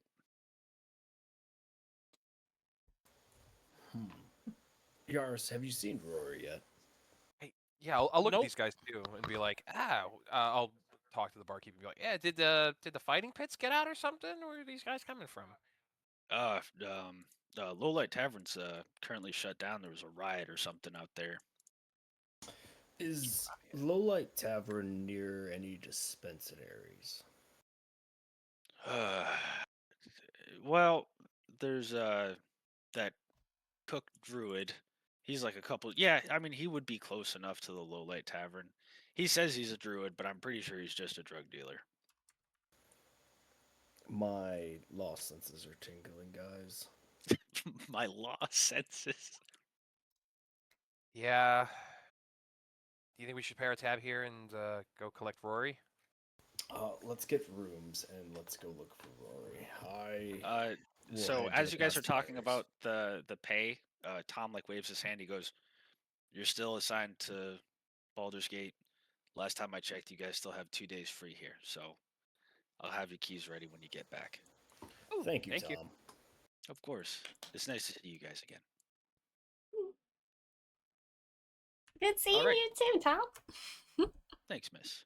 And you guys make your way into the lower district, and boy howdy, it looked like kind of a tavern on the outside, but there are like people hanging out of the windows that are like smashed through, and they are unconscious. There's like some flaming fists around, but they're not like quarantining the place. There's like just upping their patrols. And you can see like some people are like crawling on their hands and knees to like get out of the bar, and they're making those really sad, pathetic noises. I'm gonna look at one of the closest burning fist. I'm like, so what happened here? Well, sir, I wasn't the first on scene, but one of my buddies was. There was like a little boy playing some music in there, and some of the patrons said that they didn't know what came over them, and they just started attacking each other. So we don't know what happened. The fist tried to intervene, and for some reason, I don't know the specifics of it, but some of the fist turned on themselves and started to take part in the riot. And we had about abject lawlessness for about a good 75 minutes. So Lodestone, obviously, like, and he like points to it. He's like, the situation has been nominalized or at least neutralized. So if there's something there you can that you need to do, you are free to enter. I think the bartender's coherent now. Lodestone kind of like closes his eyes and rubs the bridge of his nose. He goes, "Where is this little boy?" And he makes air quotes. Oh, he is currently speaking to, I believe he's speaking to Duke Ravengard as we speak. I think I know who that might be, guys. I lightly smack Hobie again and see, I'm not the only one who gets y'all short people mixed up. I go. I mean, everybody, we gotta talk about like how we're interacting. Like, no, this is like the third thing, fourth thing. I can tell when it's a quickling, but when it's just one of y'all, I can't tell. Not supposed to. And they can't either, and they're people, right? From your plane. And as you guys are arguing, look at you. The Minotaur tries to like walk out the front door, and his like horns catch one side of the door, and he does like a half spin, and he goes, "I don't want any sprinkles on my potatoes," and just throws up and passes out again. I'd take sprinkles on potatoes. Is he all Potato, right? potato wedges. Oh yeah, the big. All right, Rory. Let's back to the elf song where he's getting served wine on one side and sparkling water on the other. Oh yeah. When's the last time you ordered sparkling water? Rory, you are standing in Duke Ravengard's chamber, but the only person there is Mordecai, Mr. Blaylock, who is rubbing the bridge of his nose with his thumb and index finger, and he goes, "Okay, from the top, tell me exactly what happened, young man." Well, you know, I was having a nice time here, wandering the streets. Came by this tavern. I'm a bard. I play music. You know how it goes. I came in, ordered a drink, overpaid, mind you, for some wine. Got up, started to play a little bit, and wet my whistle. Shit wine. It's absolutely awful. But started playing. They really seemed to like the music. They got out of hand. I figured the best way to keep my safety was just keep playing, stay out of harm's way, don't incite a violent mob. And then your guys came in, fucking throwing hammers, and I don't know what happened. And now, since they wouldn't listen to reason, they brought me here.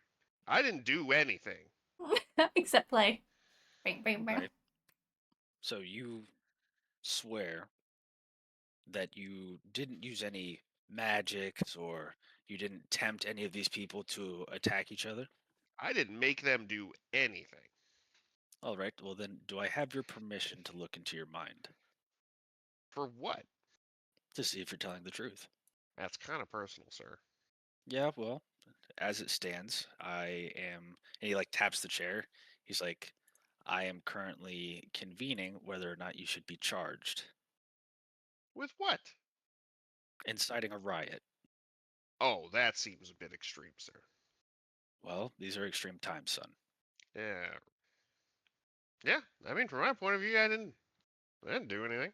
I played some music. Right. And this shouldn't be a problem. And he, like, for the first time, he stands up and he is like a foot and a half taller than Lodestone. He is human height. He is not Genasi height. And so just picture a slightly more svelte but taller human Lodestone. and he puts his palm on your forehead, and Ooh, that's all you cold. can all you can feel is the desire to keep playing music, but no As I spells were do. cast. And he removes his hand and he goes, "Well, I'm terribly sorry. It seems like you are a victim of the wrong place at the wrong time, young man. What I was trying to say.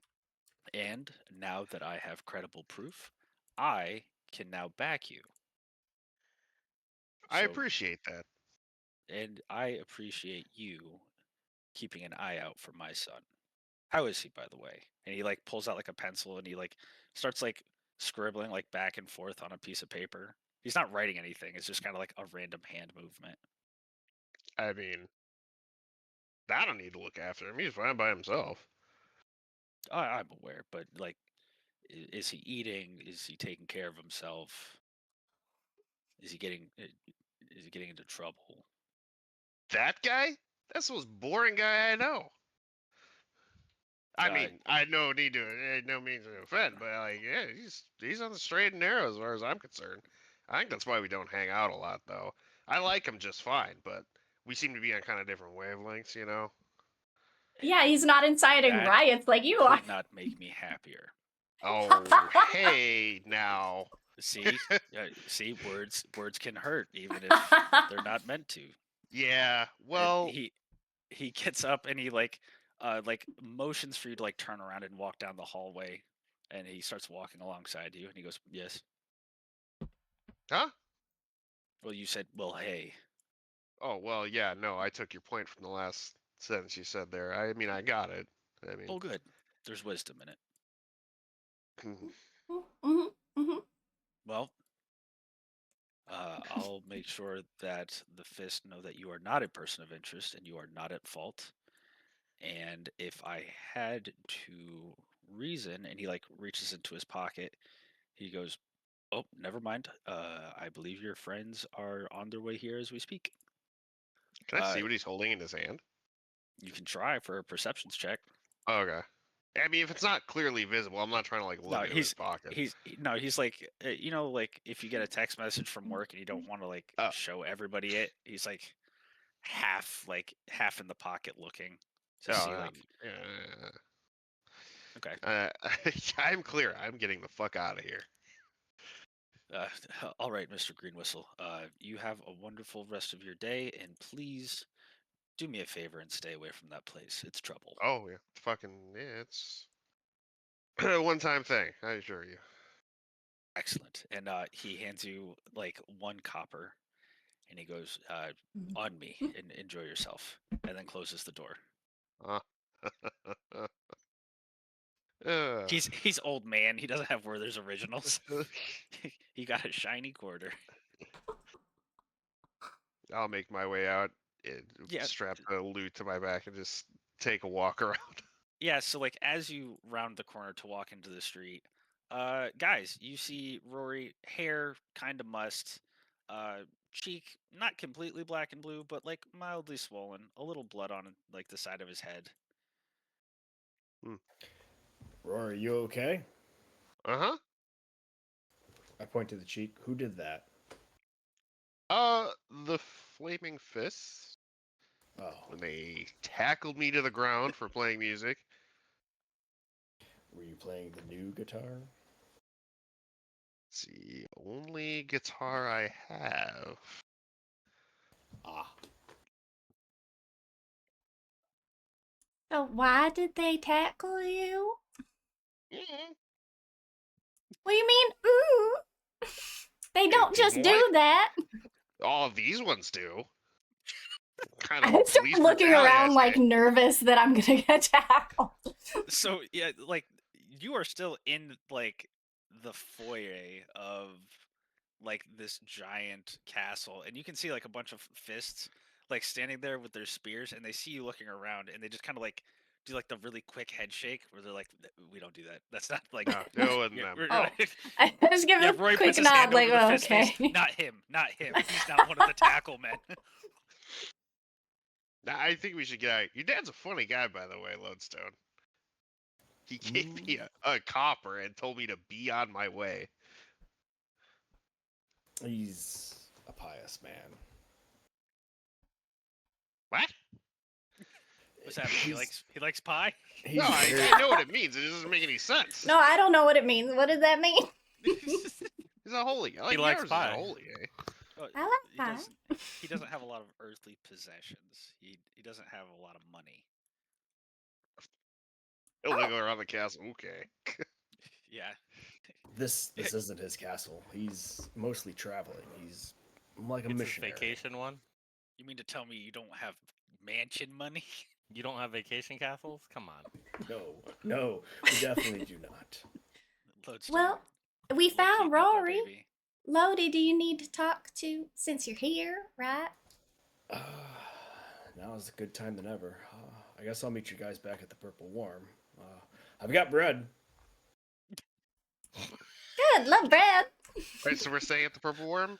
Yes. Yeah, Oh, the wait, other I brought- place was a little expansive. And Rory, these tarts are for you, by the way. Oh, thanks, bud. And yeah, so you open it up and you see like lichen covered like meat tarts, and you realize that these are like a gnomish delicacy.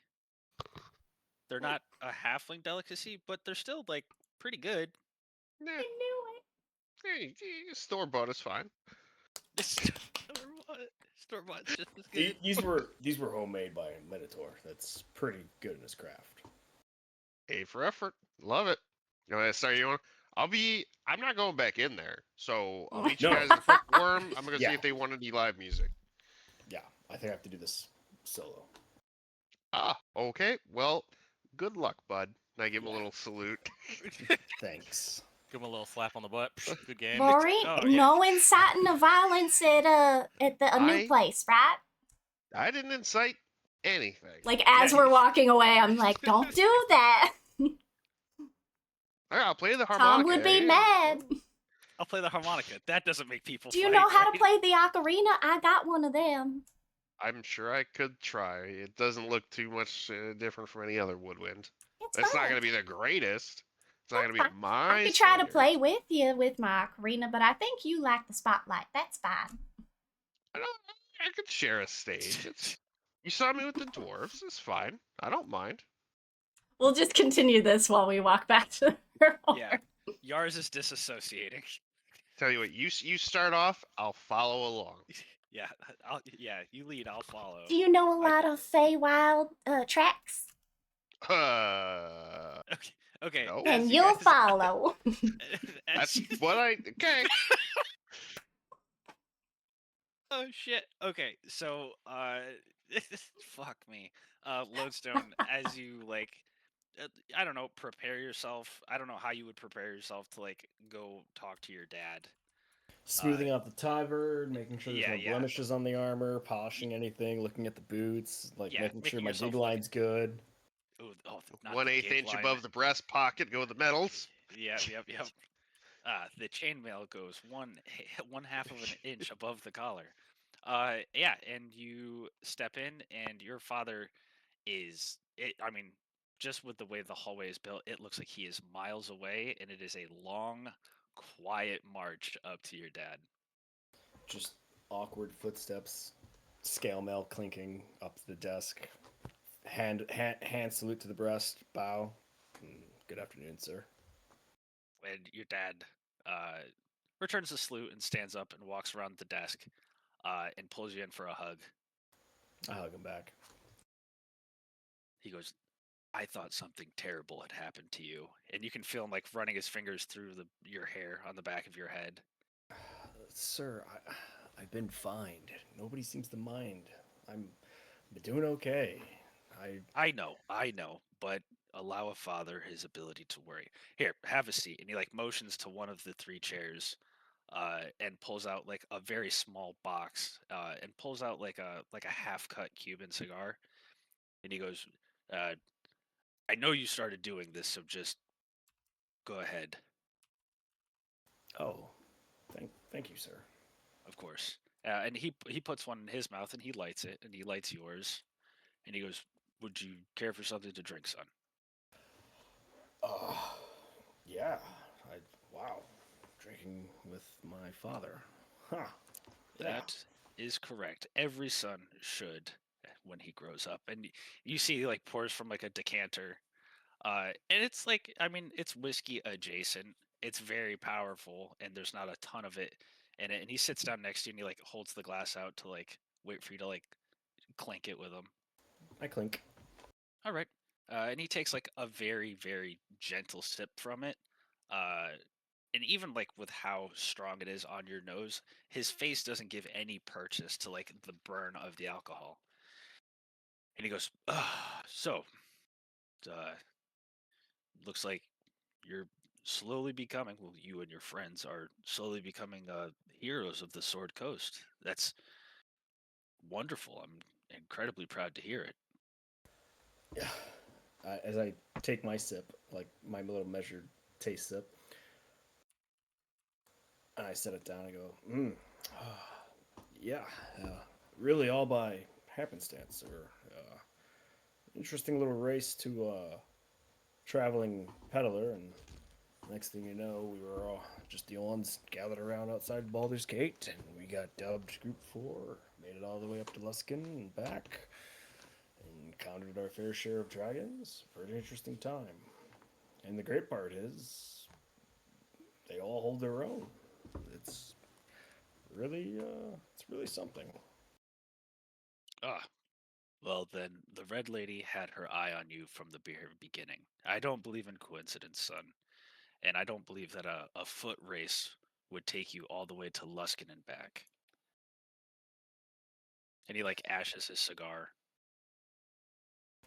Yeah, but there is still a monumental task ahead of us if we are going to continue this mission. I mean, from what we've heard and seen of the chromatic dragons, it's much great deal of change that will have to happen to the Fedun culture. Absolutely. I couldn't agree more. Um, that's partially while why I'm here. Uh, obviously, you know, moving from Silvery Moon to and keep to keep. Uh, my friend Duke Ravengard requested my presence here, based on a very old oath of fealty uh, to Baldur's Gate that they are duty bound to honor. So there are several Red Knights here as well. So you will see um, a few, maybe of your old friends. Certainly some of the people you saw growing up alongside me. But I want you to know that I am not moving here permanently. I'm just here to try to rectify um, this horrible occurrence. Of course, sir. Um, yeah, I've I met a Jorgen Dirtfoot on my travels. I don't know if you remember him. Uh, as you say that, he like reaches into his like vest and pulls out a folded piece of parchment, and he goes, "I have written that dwarf every day since the day I met him. I couldn't forget Mr. Dirtfoot if my life depended on it." He doesn't always respond. I think he's written to me once in the past 30 or so years. And it was Jesus. only recently he wrote back to me. It was about 6 months ago. And he told me of a small, dark blue man who reminded him of me. He's And gray he blue. wanted me to let me know that my son was doing good things for the world. Aye, we were in the earliest thralls of the attempt. Yes, sir. Oh, yes. Mr. Dirtfoot was a very, very different man when I met him. And he kind of, like, that's probably the loudest laugh you've heard. It's like a half chuckle. And he goes to take another sip of his whiskey. He goes, but he saw the light and pulled his life around. It is now a pillar of that community. And I'm incredibly proud of him. He really is. He's a good leader. I've met actually quite a few good leaders until Luskin. Um, Speaking of leaders, Aunt Yes. Laura, what's how come? I, Uh, that was quite a surprise. she did tell me that she told you that she was like an aunt to you. And he like kind of sits back in the chair and like drinks a lot more of the whiskey than he was probably planning on it. And he's like, "This is a great story. So when I was on the campaign pushing north, I met a young Lady Silverhand, and young, obviously, by our perception. I must have been in a teenager. It was before I met your mother, and there were orc attacks, and it was when the werewolves were slowly starting to take over the Sword Coast. And we worked together hand in hand to repel them. She's been one of my closest friends uh, since I was a child. And I know you don't remember this, but when you were a baby, she came up and visited and actually took care of you when I had to go out on mission. She knew you when you were still having, uh, you know, your cloths changed. So while you do not remember her, uh, she is uh, very much a part of your life, and she sees you as family.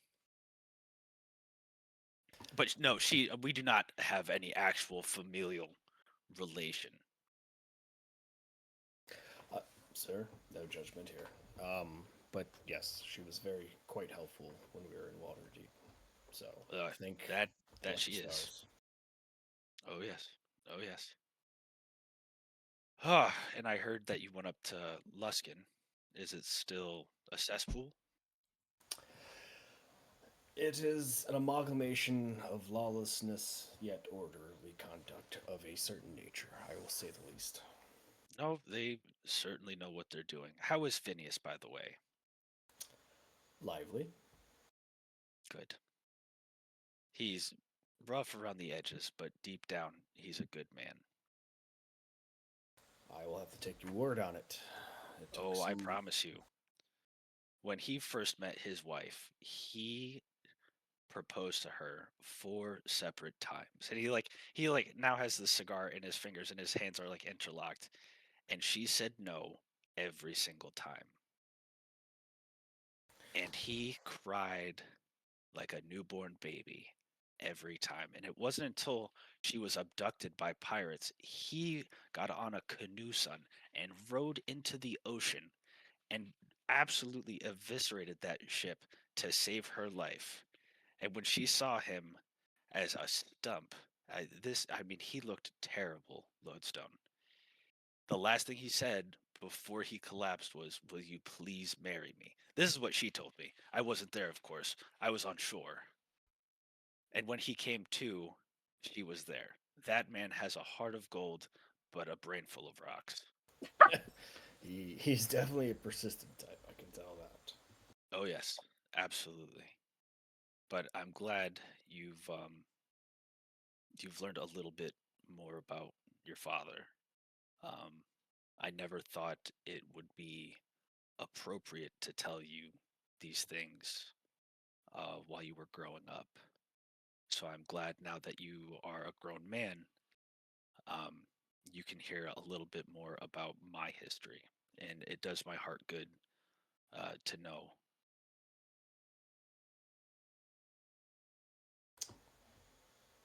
Thank you, sir. Of course, of course. You never met your grandfather. He passed before you were born, but he was a red knight, just like me. So when I was born and I was raised, my father taught me the tenets of the red knight. He taught me how to use a sword. He was a very strict man, and I spent my whole life assuming that I would become a red knight, which I did. Um, and when you entered my life, I had a decision to make, which was to raise you as my father had raised me, or try a different path. And I wanted you to be your own man. And he like reaches over and like puts his hand on your knee. He's like, I didn't want you to become me. I didn't want you to have to live in the shadow of my accolades or have you grow up hearing about stories of what your father did to pressure you into doing something that you didn't want to do.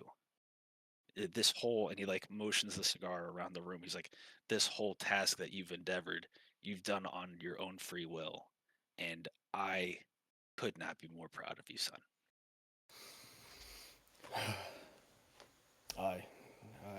I will admit, sir, I was conflicted. I thought a squireship in the Silvery Knights would make you proud, but thank you, sir. I don't know what lines of faith I'm walking on, but wherever I'm going now with Group 4 certainly is something. Thank you. Of course. And the lines of fate you walk are your own. You take your steps one day at a time with your friends. And he like gets up and he like half pulls you up out of the chair and pulls you into a hug. I'll hug him back. He goes, I love you, son. Take care of yourself. Thank you, Dad. All right. I've got a few more things to do, and we have a meeting soon. So you can take the cigar on your way out. And he like stamps out the rest of his on his boot, and he's like, just do your old man a favor and say your goodbyes before you leave town. Yes, sir. Of course. Okay. And then I without thinking, knock back the rest of the whiskey. Okay. As you're walking out, roll me a perceptions check.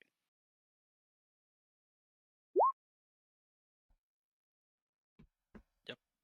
Yeah, you just walk out. All right, and The whole dice. The whole dice. Yep, you use that whole motherfucker, the 20 and the 1, and that's it.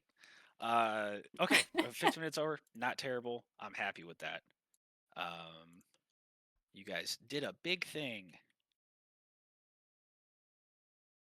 And for next Tuesday's reference, you guys will probably be shipping out relatively soon to one of the two places you have not yet visited.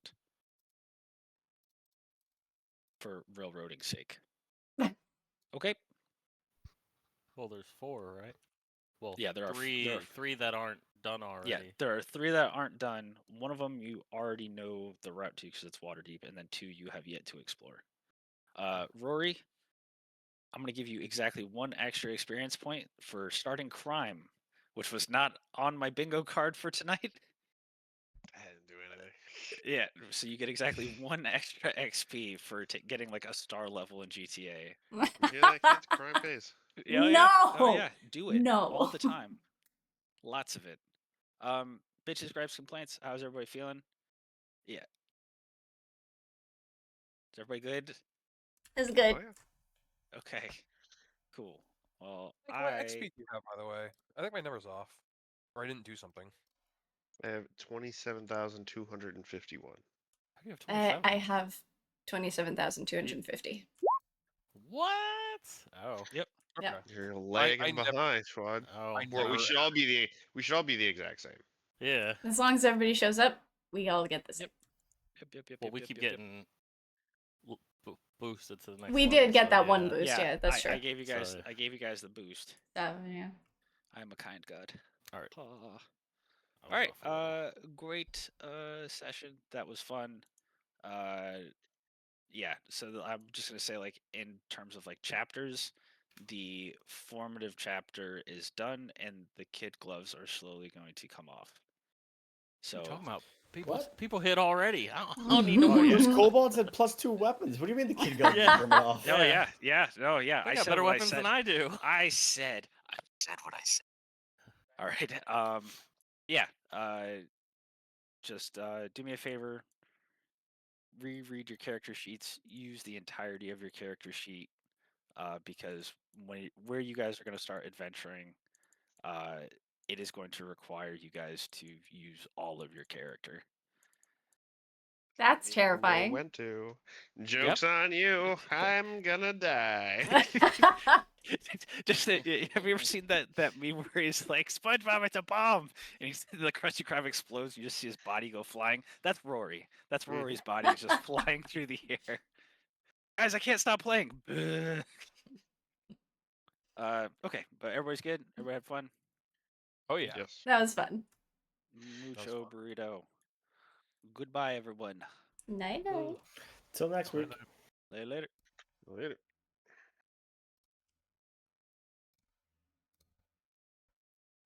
My heart. Okay. So more D&D, the Dragon campaign on Tuesday, but we have our Swashbuckler campaign 2 days from now. And hopefully everyone will show up so we can continue fighting an entire army, which I look forward to. Until then, I hope to see you guys. If not, have a great week up until the weekend, and then have an even better weekend. See you soon. Night.